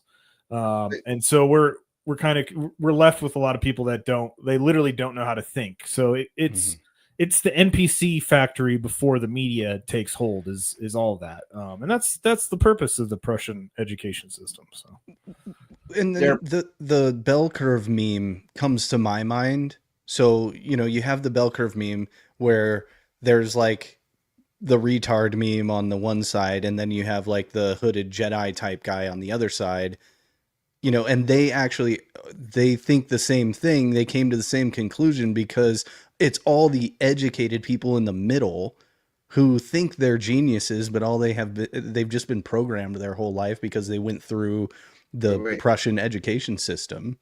The Dunning-Kruger effect. Yeah, remind me. So that's where people who are inept or less qualified to do a job think they do way better. And people who are qualified tend to be more critical of their abilities. Mm-hmm. So they think they perform worse than the people who don't know what they're doing. Kind of like the Peter principle, but different. Yeah. Well, I just wanted to sound smart. Yeah. No, ding, gong this man.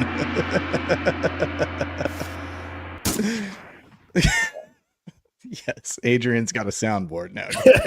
We're having fun tonight. We're just shooting one off. We weren't shooting at you. Don't worry. Well, for just a quick, let me finish my thought though about the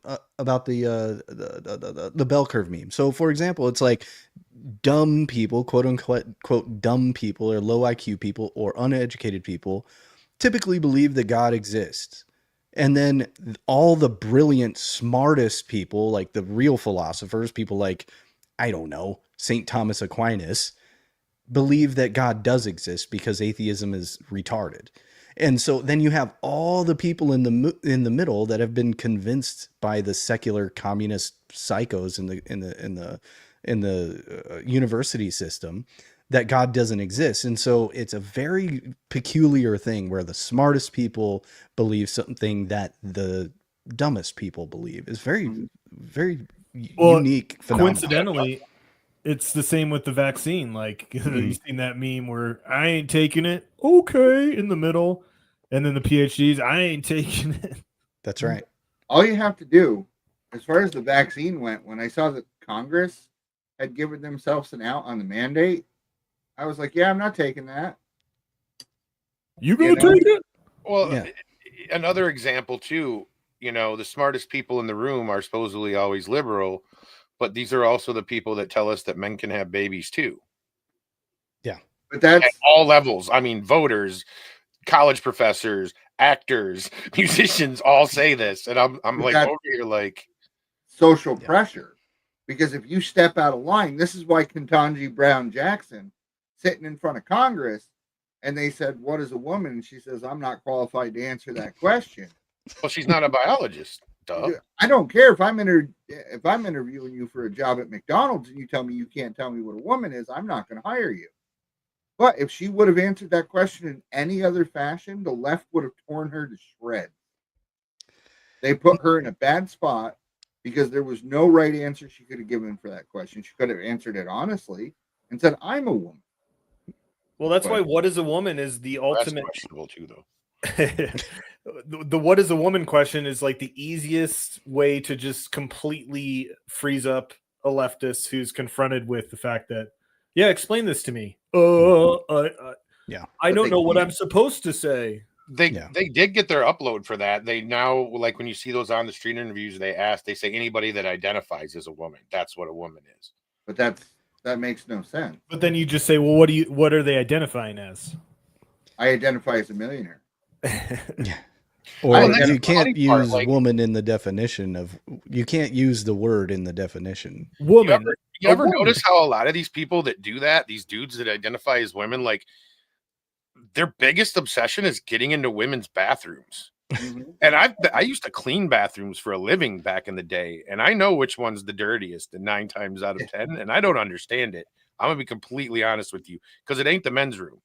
I'm gonna be telling you that right now. Really?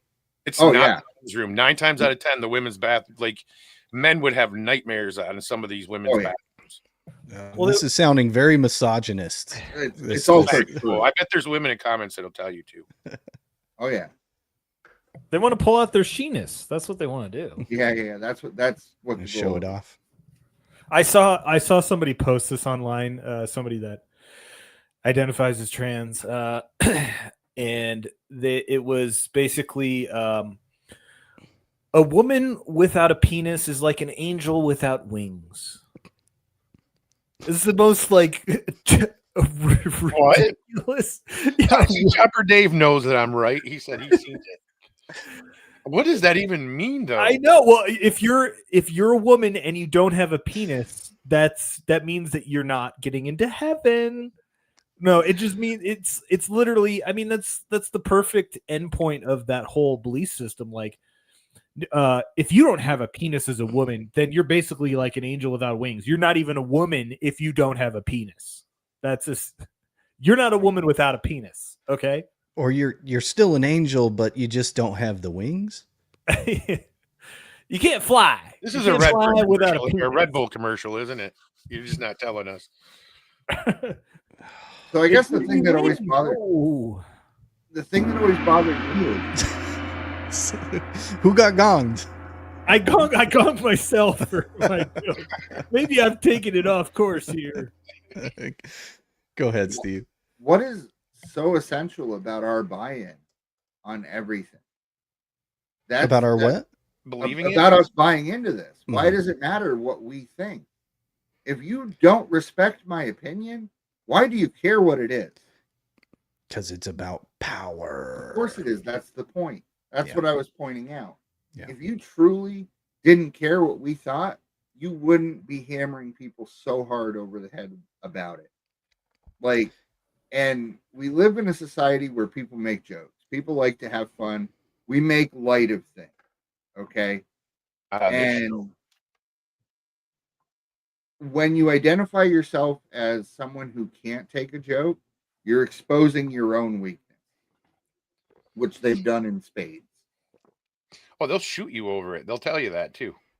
Sure. Well, they shot Charlie over that. Yep. Yeah. Really. And it's a violent mindset, I guess. When you're angry, when you're brainwashed into thinking that you're angry that you have the wrong parts, even though it happens nowhere else in nature without a hormonal change from external factors. Like when the frogs were turned gay, it was because of atrazine in the water. But on a normal scale, it happens nowhere else in nature. Nowhere. So why does it only happen to humans? And tell me how it's not psychological. Why did it have to be taken out of the DSM-5? It's a war on language. It's a Of course war on reality itself to get you to go along with ideas that you know aren't true, but you want to be a good person, so you go along because that's what people tell you to do. And it just allows you to capitulate to the point where, I've said this a million times, a building on fire is not violent. It's still very, the building isn't fully on fire, so it's mostly not on fire.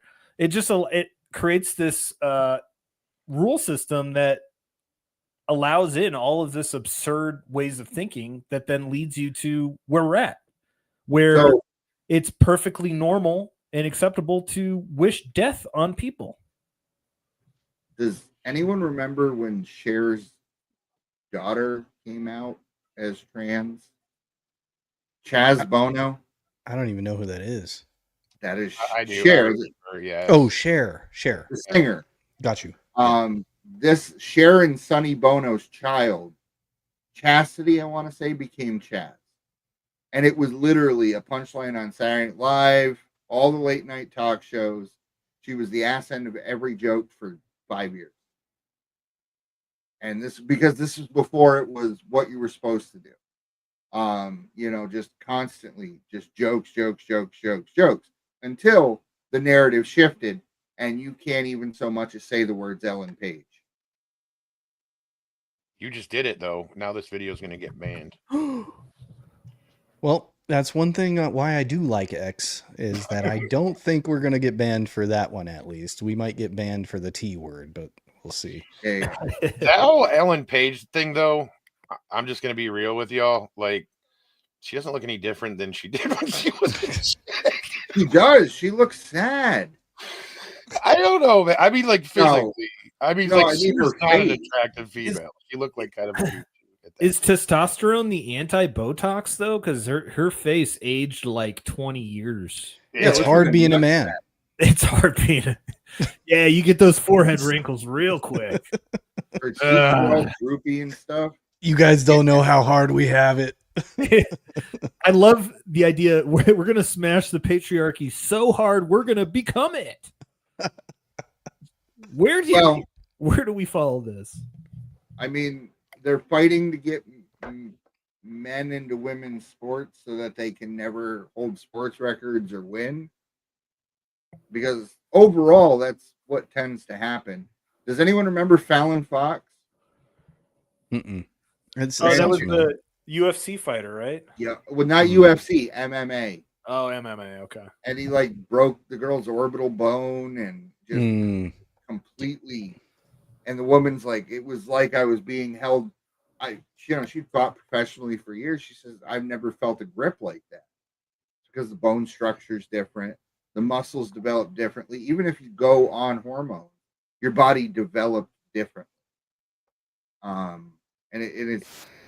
I'm not trying to be Riley Gaines here, but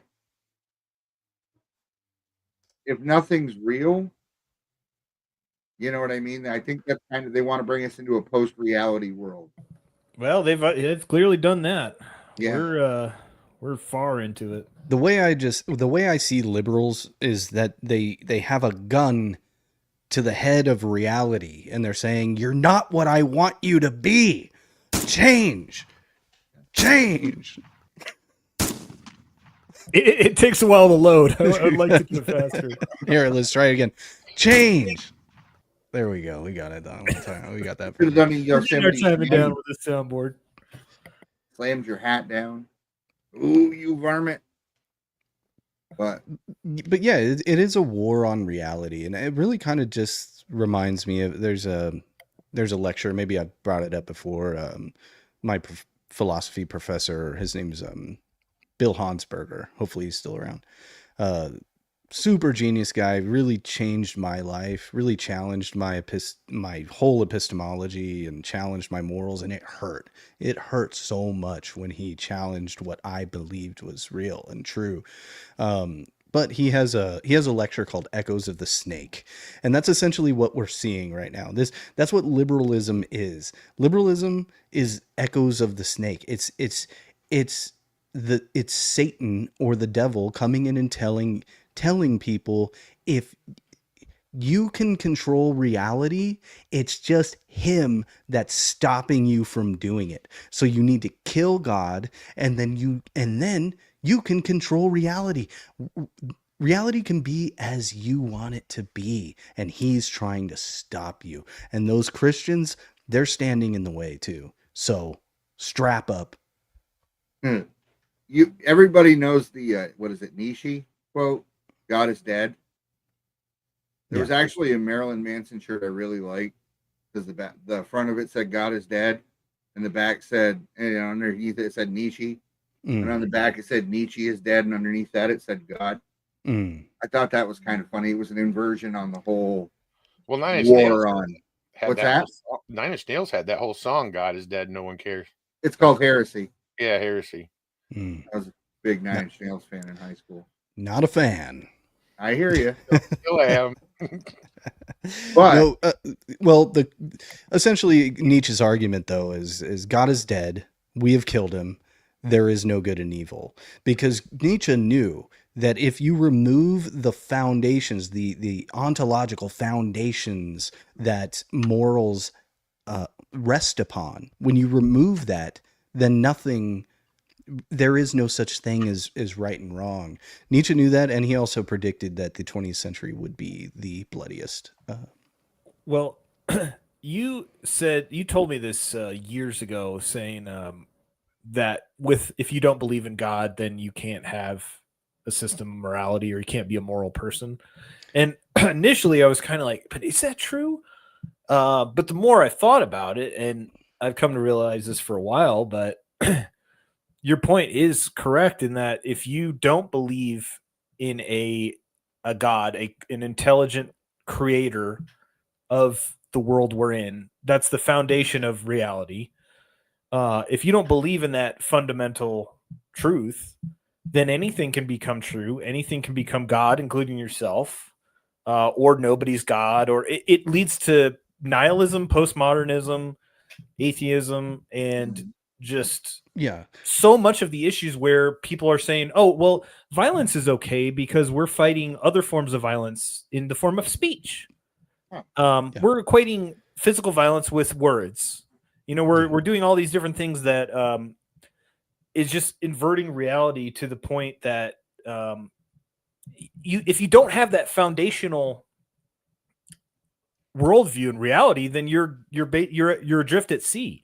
Yes. Very easy to be compromised, propagandized, and that's where a lot of these left-wing ideas take hold, is because that absence of God is being filled by insane postmodern thought, and it's it's become laughable, but that's what it is. I do think so. I just have a quibble with the phrasing. I do think that somebody can be a quote unquote moral person and not necessarily believe in a creator God.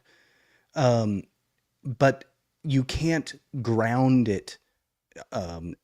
You can't ground it ontologically. So there's no actual objective morality. It doesn't actually exist. It's just, it's all subjective morality, which is really just opinions. I mean, there's no such thing as subjective morality. So in order for there to be an objective morality, then it needs to be founded in some sort of transcendent source. And philosophers have been melting down about this for thousands of years, and really I'd say the conclusion of most philosophers, except for maybe Sam Harris, is that if God does not exist, then there is no such thing as objective morality, and that is to say morality itself. And it all comes down to like societal things. And that's what a lot of times libs will say, that type of stuff. They'll be like, oh, well, every culture kind of has its own like set of morality. And it's like, okay, well, what about slavery? Like everybody agreed that slavery was a good thing for, I don't know, pretty much from the history of humanity up until like 10 minutes ago. So systems of morality fall apart once you take out the rug, the foundation, the cornerstone, So, and it seems a little bit weird to say at first, but that was my conclusion after like really doing a deep dive 10 years of philosophy, is that if there's no God, there's no such thing as right and wrong. And that's that. And you know who agrees with me? Every freaking atheist, every real atheist agrees with me, whether that's from Nietzsche, Sartre, Camus, or even up to Richard Dawkins. Richard Dawkins very famously said, morality is an illusion. And he was brave in saying that. And that's why I respect Nietzsche. And that's why I respect Dawkins, is because they had the balls to say that if there's no God, and I don't think that there is, then there is no such thing as right and wrong. We are just matter in motion. We're just bugs on a rock in a void. And maybe it is a good thing that we all die in the heat death of the universe. I think you put it a lot better in that way, and I would agree. I think you can still be a good person or a moral person without that foundation. However, when it comes to describing the roots of that and actually breaking it down, staying logically consistent, that is more a better way to say it. Yeah, and it doesn't have to be the Christian God either. I mean, this is philosophy, right? Like we're just talking about there needs to be a transcendent source. So it doesn't mean that it has to be the Christian God per se. I think that it is, and that for other reasons, but it doesn't need to be the Christian God. I'll say one last thing though, is that I used to be like, oh no, somebody can still be a good person and not be a theist or somebody who believes in God. But the highest virtue, especially in the Christian tradition, the highest virtue is loving God. And so if you actually can't be a fully moral person, you can be a generally moral person, but you can't be a fully moral person. But that's the whole point of Christianity, is that everybody falls short anyway. There's no way to be a perfect, ethically perfect person. And that's the whole point of the Savior anyway. So anyway, thank you for listening to my philosophical rants. TED Talk. What, you're gonna gong me?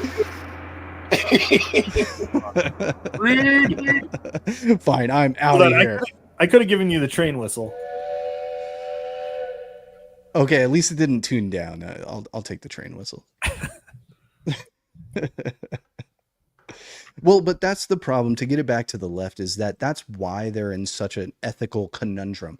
Politics is all about imposing your ethics, and the left has convinced Christians that they're not allowed to impose their moral values. How many times have you heard you can't legislate morality? You can't legislate morality. Get your God out of our government. But really all legislation is moral axioms or moral imperatives. So the only question is whose morality. They're neither moral nor majority. Pretty sure that's a Green Day lyric. Well, that's what the How fitting.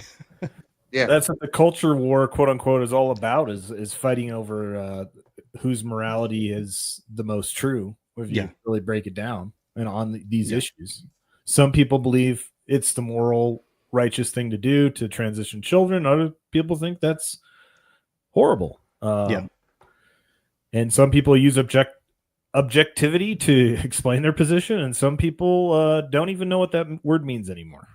Well, just like there's Christians that are perfectly fine with transitioning children. Do you know what I'm saying? Little do they know that it's literally the worship of Baphomet. The whole idea of it surrounds that. It's like people don't get that, but it's literally true. That is the whole point around all of it. That's why it's increasing. That's why you see all these people who are trans wearing a lot of satanic symbolism, on their bodies. It's all about that. So I don't know, man. I feel like people should just do whatever they're comfortable with when it comes to religion. Personally, I studied a bunch when I stopped being a Jehovah's Witness. I studied a bunch of religions, and they all kind of seem the same. That doesn't mean I don't believe in a creator or whatever, but when it comes to religion, I'm just kind of like, you know what I mean? Mm-hmm. Well, I mean, the three major religions all come from the same Genesis. They all, the Abrahamic religions, as they call them. Yep, the first books of the Bible came from the Jews. And the Muslims also use it. I mean, they bastardize it, but you know what I mean. Well, technically, if you were to compare the two religions, if you look at what is like I can't think of the book, what it's called, but the Jewish book, Torah says Jesus rests in piss or in hell. That's the That would be the Talmud, yeah. And then if you look at what Islam says about Jesus, they talk highly of him, actually. And I'm not defending one against the other. I'm just saying a lot of Christians would defend one against the other, Christian people of Christian faith.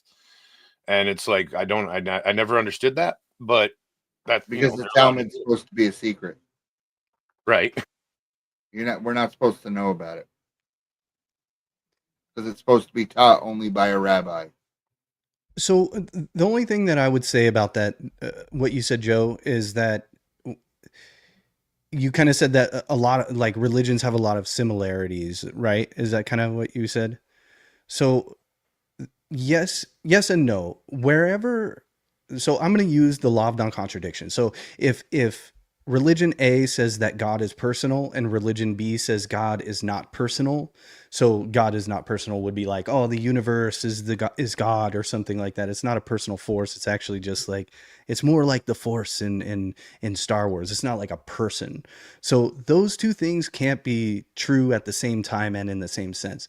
God cannot be both personal and non-personal at the same time. So yes, religions do agree on some things, but where they don't agree, where they violate each other's if they violate the law of non-contradiction, then one has to be true and then one has to be false. So for example, Hinduism, if Christianity or Judaism or Islam, because those are all religions that believe that God is a personal being, Hinduism and Buddhism, they follow a different type of worldview where God is not personal. It's more like a mystical force, or the universe is somehow God. So the only thing that I really will stick to is saying that yes, religions do have similarities, but where they actually directly contradict each other, one must be right and one must be wrong. Does that make sense? Yeah, Is that I was fair, I just mostly guess? talking about no matter the religion, they always it's about, to me, it's about power for man, not for God. Mm. Do A, you're in trouble with God. Do B, you're in trouble with whatever the force is. Don't Mm. do this, you're in trouble. Do this, you won't be in trouble. You know what I'm saying? It's like a control, a Mm. form of control to me, and that's why I say I'm not a big religion guy personally. I mean, I'm right. I can see the attacks on Christianity over any of the others Mm-hmm. in real time, but like me coming up Jehovah's Witness and stuff and seeing what that was like, and just I feel like man has turned the idea of religion into a way to control people through the fact that what the Bible says. Yeah. And then religion was created around the Bible, even though the Bible tells you you can worship God without a church multiple times. Yeah. And that's why I don't, I don't go to church. I do believe in God. I don't or either, a though. creator. I'm not a very religious person. Like Yeah. I actually am not. I just believe what's true or what I think is true. So if I think that Christianity is I just think that it's true. And so I'm compelled to believe it, whether or not the church has been infiltrated and corrupted. I totally agree with that. And Yeah. I think that, I think that good people need to get involved. That's the thing. It's the same thing as politics. Like, people just wanted to be left alone. And the problem is when good people want to be left alone and they don't get involved, then we leave it to the Exactly. demons to infiltrate and corrupt and take all the power, Well, yeah, it's just crazy to me, like what you see, like Catholics. I'm gonna go there, like how they're not understanding, like they're so outraged that the Pope keeps saying, basically implying that we need to allow anybody through our borders. And what they don't get is that Catholic Charities was making millions off of human trafficking and relocation. And it's like, until you wake up to people don't want to realize that their own religions are pretty corrupt anymore. They've been around for years and years and years, hundreds of thousands of years, and they've been corrupted all the way down to the core at this point. And people don't get that, And I'm not saying every priest or whatever is bad, or every preacher is bad, or anything along that. I'm just saying, as a whole, it's all been kind of corrupted, and that's why I'm just like, you don't need it to believe in God. So yeah, I just feel like people should just kind of figure out their own way to God, I guess is my point. You know what I mean? Well, Without Jesus said, I am the truth, I am the life, I am the way, and no one comes to the Father except through me. And that is a pretty bold claim. You know what I mean? So you can't just find your own way, essentially. But it's up to everybody to investigate that themselves. And that's true, but you don't need a church to do that either. He didn't say. I agree. And I do agree with you that there's a lot of corruption, but I will say I don't think that the Gospels themselves, the historical documents, have been corrupted. There's a very popular a trope, an atheist trope, like a Reddit tier atheist trope that, the Gospels, they've been translated 5,000 times, and so we actually don't know what they really said. No, we know exactly who wrote them, when they wrote them, and what they said, like, to the T. So it's up to everybody to actually investigate the Gospels as a historical matter. And so I totally agree. I'm not a big religious person, actually. I just believe it's true historically. Yeah. And so I just encourage everybody. And I think it would be great to do a whole separate show on this type of topic. Because I almost wonder if what they're saying is because of how many Bibles there are, different versions. You know what I mean? Yeah. I don't know, but I don't pay attention to Reddit. So or atheist. Wise man. Yeah. So I don't know what they're trying to say, but that's what it sounded like to me. But I just don't know. Like, how do you have so many versions of it? You know what I mean? That's like weird. Why do we need a New Testament if the Old Testament's the original? You know what I'm saying? Stuff like that. It's like, because we needed to be friendlier? Like, that doesn't make sense. You know what I mean? But it's all neither here nor there. Like, you just need to figure out which best for you and find your way there. You know what I'm saying? Yeah. Well, I'll say this.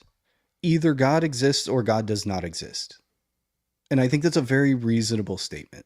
It adheres to the law of non-contradiction. Something can't be true and not true at the same time and in the same sense, you know? So either God does exist or God does not exist. And I think it's kind of interesting how many people haven't just Googled, hey, are there good reasons to believe that a creator God exists? It's like one Google away. The universities, the commies in the universities pretty much convinced everybody that like religion is all just fairy tales and they didn't even study philosophy for 5 seconds. That's a funny bumper sticker. The truth is just one Google away. Or God. But it kind of gets us back to the point of, you know, what's it going to take? Look at all these contradictions. The left is contradicting itself. Look at how violent they are. But all it took is one Google search to look up any of this stuff, and people have just been consciously or unconsciously avoiding it. And they're not motivated to seek out the truth, because I think deep down, if you're intelligent enough, and I know people like this, I think they're afraid to dive deeper, to do that one search, because then it opens up Pandora's box and they have to question their entire ideology. And I know, like I said, I know smart people who you know, are on the fence about this stuff, where I'm like, you believe that pretty similar, you just don't want to admit it, because if you actually dove into it, you would think that. So you just stay out of it. Questioning your own beliefs is painful. I mean, it hurts. But you know what? At this point, it's like almost like working out. Like you get sore after like lifting weights, and it like you get sore the next day, and it actually kind of feels good. I don't know if you guys like know what I mean. It's like it actually feels good to me, like questioning my own beliefs. I love it. I try to do that every day. Yeah, it's the best. That's I mean, it's part of what I live for in some ways. I mean, I don't question every single belief all the time, but it's good to, as a self inventory, to say, is this actually true though? And that's you know, that's how I got here as a post libertarian. Is I've talked about this many times, where the state is evil, it's just nothing but violence and all this, and we got to live in an anarchist society. And then I realized, that's not in line with reality. Actually, even though my principles are ideal, they don't line up with the world that we live in. So that's how I ended up here on the Post Republic. Well, Chopper Dave said some people's psyches are too weak to go down the hole, but it's not even that they're too weak. It's that they're, what would you call it? It's like a narcissism almost. That's not the right word, I don't think, but it's like they don't want to prove themselves wrong. I do it all the time. Like I just went on my show the other day and I admitted that I was wrong about Obama canceling the what do you call it? Smith-Mundt Act. That's not what happened at all. And it was actually a Republican that brought forth the bill that altered it a little bit, but it didn't cancel propaganda regulations. I don't have a problem with it, but some people, it's not that they couldn't handle it, I don't think. I mean, maybe like some of the super rabbit hole-y stuff, frazzle dip, stuff like that, if they wanted to dig into that stuff. But like, just to question yourself, to not be able to question yourself and what you believe, that's more of a pride. I guess pride would be a good pride thing more than anything. Like, you're too proud to be like, shit, I'm going to have to admit to people around me that I was wrong. You know what I mean? That's really what it comes down to. But there's such a unfortunate aspect to that, because you actually build your credibility when you say that. When you say like, oh man, I was wrong about that. Then people will be like, oh, I trust this person. So I think people in politics should say, hey, I was wrong more often. So the pride is stopping them from admitting it. But at the same time, like, overcoming that pride of admitting it, there's actually something better on the other side of like credibility and honesty and people respecting you and, and you growing as a person. I just wish Trump would do that with the vaccine. Just admit you were wrong. Well, on that, yeah. At least he stopped talking about it. Well, hey, he came out there with Bobby and was like, hey, vaccines are causing autism. Yeah, that's kind of, and also he questioned it. He questioned the data from Pfizer, remember? He did. Yeah, that was they melted. I will give him that. He did start to peel that back. But I think like later on, a few days later, he said it was still the best thing ever. So he's stubborn in that way. I mean, I think it's. Well, he's a proud guy, though. Yeah, I mean, it's Let's be real. That's what makes you it know, funny. how I hold Trump to different standards. I know that's weird for somebody like me to say, but I do. I really do. Well- he's in a whole nother position. Like it's yeah. I mean, I don't know how else to say it. I think a lot of it too is that he knows that the whole COVID thing was just a farce, and that they were using. I mean, not to rehash all that, but you guys remember just as much as I do that it was we need this before we can reopen. It was ventilators, and then it was now we need masks before we can reopen, and then it was now we need a vaccine before we can reopen. What comes after vaccine at that point? Nothing. So I think the reason he held this vaccine up to the standards that it did is because it would allowed him to give them what they wanted and have the choice for it, and at the same time start opening up the economy again, which it ended up recovering because of that. I think that's how he looks at it. So he thinks it's great, but he'll also question it, which means he knows he was lied to. And well, he's trapped in terms of how he's promoted, the father of the vaccine, but also, he was always against mandates, which it would have been interesting. Would the left have revolted if Trump instituted the vaccine mandate? Would we be in topsy-turvy land? Oh, I yeah. know. It's hard. I almost think that they would be like, he's finally being presidential, because I think they're more committed to vaccines than. No, they were against the vaccine when Oh, he yeah. was talking about it. They were like, we're not taking anything Trump puts out until January 21st. And then They they're would like, have been the freedom fighters. I mean, I'm just trying to conceive of, because it was so. But obviously, Trump would never do that. So this is just a crazy hypothetical I'm throwing out there. But Yeah, that's if you believe in the multiple universes thing, then that's a universe somewhere out there that we're not in. But yeah, that would have been how that went down, because they were all like, no, I ain't taking the Trump vaccine. I remember it clear as day. No, I know. There's a few night show hosts that said, talk show hosts at night that said that, wasn't there? At least one. Well, Kamala Harris said it. Oh yeah, she said it too. I didn't even. But that's the thing, though, is Trump. Unlike Tylenol, Trump has said, like, I'm the father of the vaccine. This is great, and they're like, yeah, no, you're right, but only because Biden was in there to mandate it. Like, they're following the left's logic is like doing a Rubik's cube. I mean, it's your best bet. That has logic to it, so it's probably something I can't make a metaphor for. To try to keep up with the left's logic, the best thing you can do is just put your head in a toilet and flush it over and over, and hope that helps somehow. That's the way I look at it. You can't square that circle. Yeah, it's like no logical way to do it. Like playing poker with a tarot deck. Yeah, it's just there's not any way to do it. You can't do it, man. I mean, you can try, but you'll go crazy, because look how they are just holding them beliefs. They're all crazy. They all got the empty, crazy eyes, and it makes you crazy. Yep. It's already broken this podcast trying to figure out how they think, It'll be a weekly segment, This Week in Leftist Logic, where we all like lose our minds and throw things at our computer. I've already ordered a tent to go set up on the sidewalk uptown. Yes. Well, should we move on to our flagship segment? Does everybody have a cuck of the week that they're willing to put in the running? I've got two, and I don't know which one to put in. Oh, okay. Well, let's have either Steve or Adrian. You guys want to go first? I go first, but before we get there, it's the cuck of the week. Cuck of the week.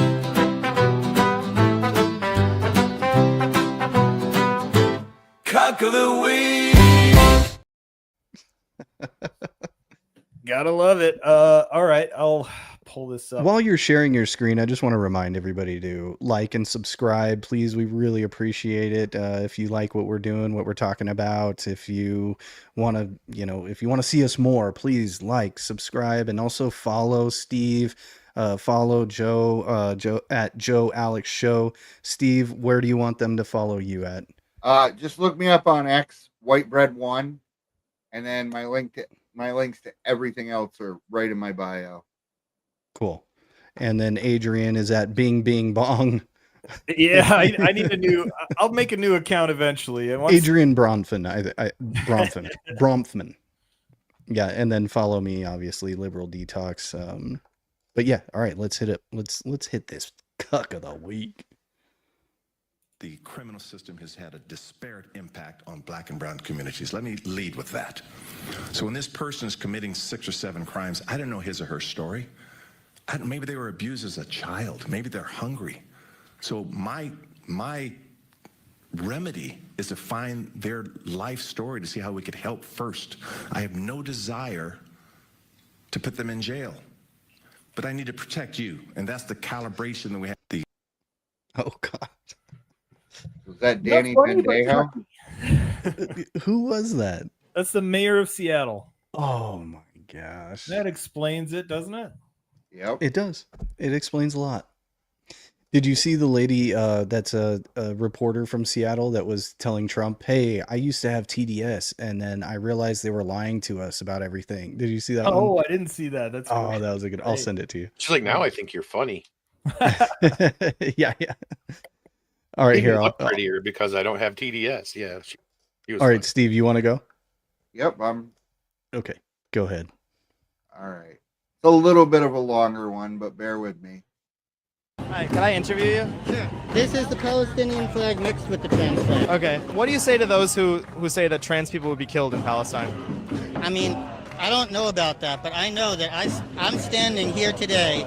At least 50% of the Gazan government needs to be trans women. Muhammad herself was, in fact, a trans lesbian. Muhammad was a woman? Yeah, Islam is a trans it's a trans religion. Muhammad herself was a proud trans lesbian. We have to protest, we have to put pressure on the Jews who control the world to make this happen. Like, they own everything. We have to make this. Are you Jewish? No, I'm Italian and Muslim. How do you think that happened? How did Jews start owning everything? I don't know. They use their dark magic, I guess. I'm Jewish, and I would like to have some magic, but I don't feel like I have any magic. How do you think I can access this dark magic? I don't know if you're maybe using your magic on me right now. No, if I am, it's the first time ever hearing about magic. Because we used to have like the thing where you would tie a stone to the leg of a witch and dunk her in the water, and if she floated, she was a witch. Should we do that with Jews? Yes. Okay. Should we do that with Jews across the whole world? Everywhere. And there's the other one where you like put the Bible on one scale and the You can Jew on tap the out other, whenever, guys. and if they're lighter than the Bible. Oh they're no, witch. I'm just getting started with this guy. Should we just kill all the Jews, though? I think so. Yeah. Yeah. We need to throw. You shouldn't talk to the Zionists. Yeah, they are. Yeah, they Am are. I? Don't talk to them. I'm a Zionist? They be posting on Instagram weird shit. Don't talk to them. We're on YouTube, too.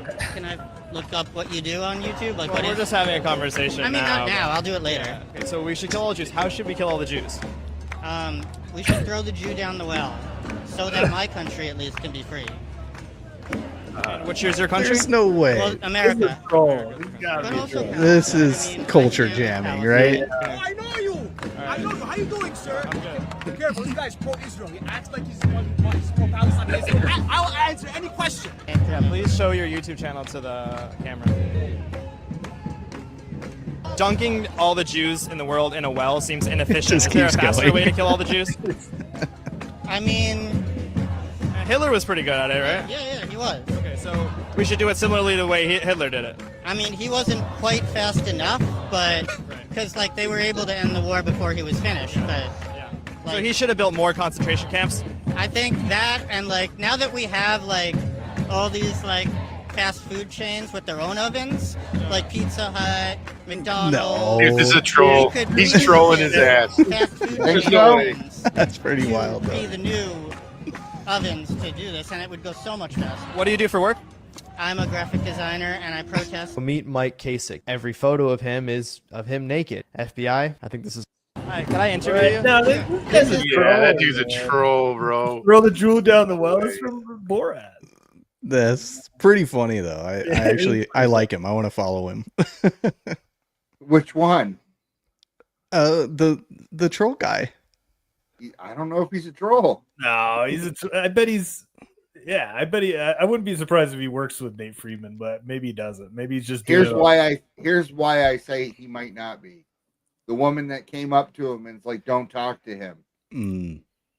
No, because she doesn't know the context. I mean, I was surprised she didn't come up and say, like, who are you? Like, Islam is a trans religion? She didn't hear. That's what I'm saying. They have people at these events that are supposed to watch anybody they think's attendees and warn them about right-wing podcasters and reporters too. That's the thing. I don't know, man. I feel it could go either way. I mean, the left is that kind of stupid on a lot of things. Maybe he kind of caught on because at the beginning he got a little bit sillier as it went on, but like at first,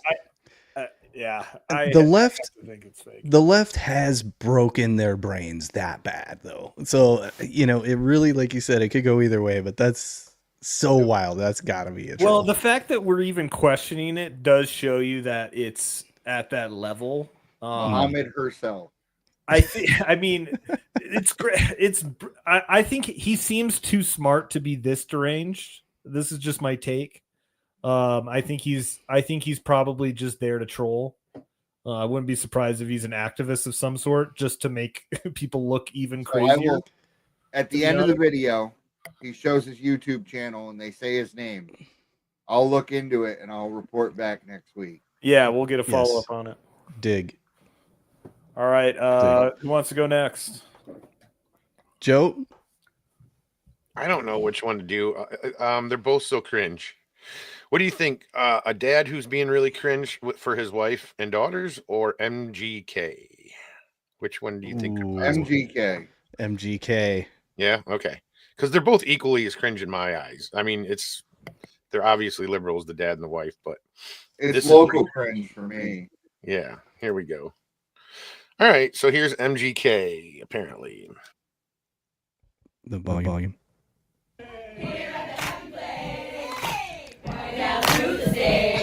Oh yeah, MGK is here.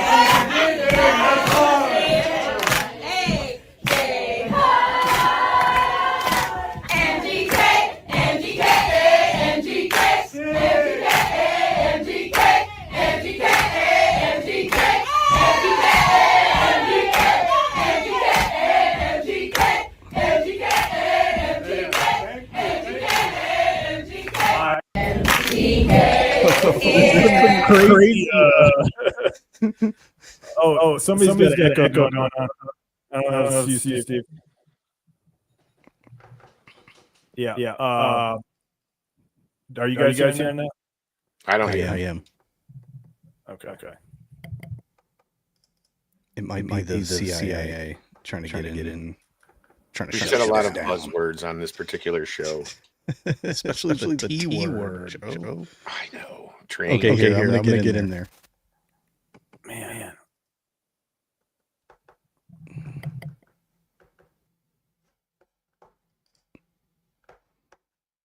Not sure if you guys saw this clip.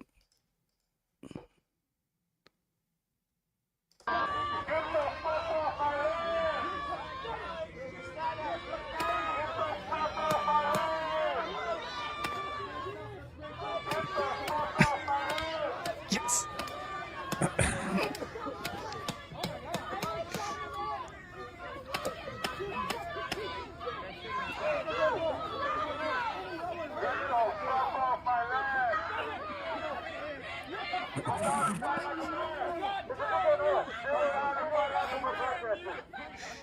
He's like, I will be a martyr just like Jesus. Yeah, if you look into that pastor, he's like a look at the people taking photographs. It was like an op for this guy. He was wanting it too. Yeah, that's true. That's true. Because I saw the photo and people were like, this photo's going to be remembered forever. And the other person's like, yeah, not for the reason you think it is. Well, I'm personally just glad that he got shot with a paintball or whatever that was. All right, ladies and gentlemen, who wins? Who wins the cuck of the week? Adrian, what's your vote? Oh, I'm gonna have to go with that pastor. Got one. What you got, Steve? Who are you voting for? Oh, are you unmute, Mike? Yeah, you're muted there. Are you there? Oh, We lost Steve. Oh, we're No? having technical difficulties. Well, while you figure it out, Joe, what's your vote? About now. Oh, you're good. Yep. Yep. I'm gonna go with Joe. Okay, MGK cringeology All right. 101. Break the tie, Joe. Or vote for me. We got to know the truth about Steve's. We got to know if that guy's a troll. Because now I'm interested. That's true. I don't know.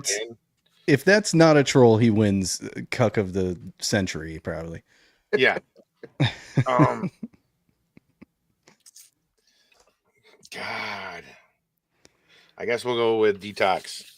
Ooh, I got one. Well, I'm gonna go for Steve. So, because you got to be a cuck to intentionally do that to yourself. That's the game show bell. It wasn't as dramatic as I thought it would be. I'll take it. I'm taking it. No, I'll give you this too.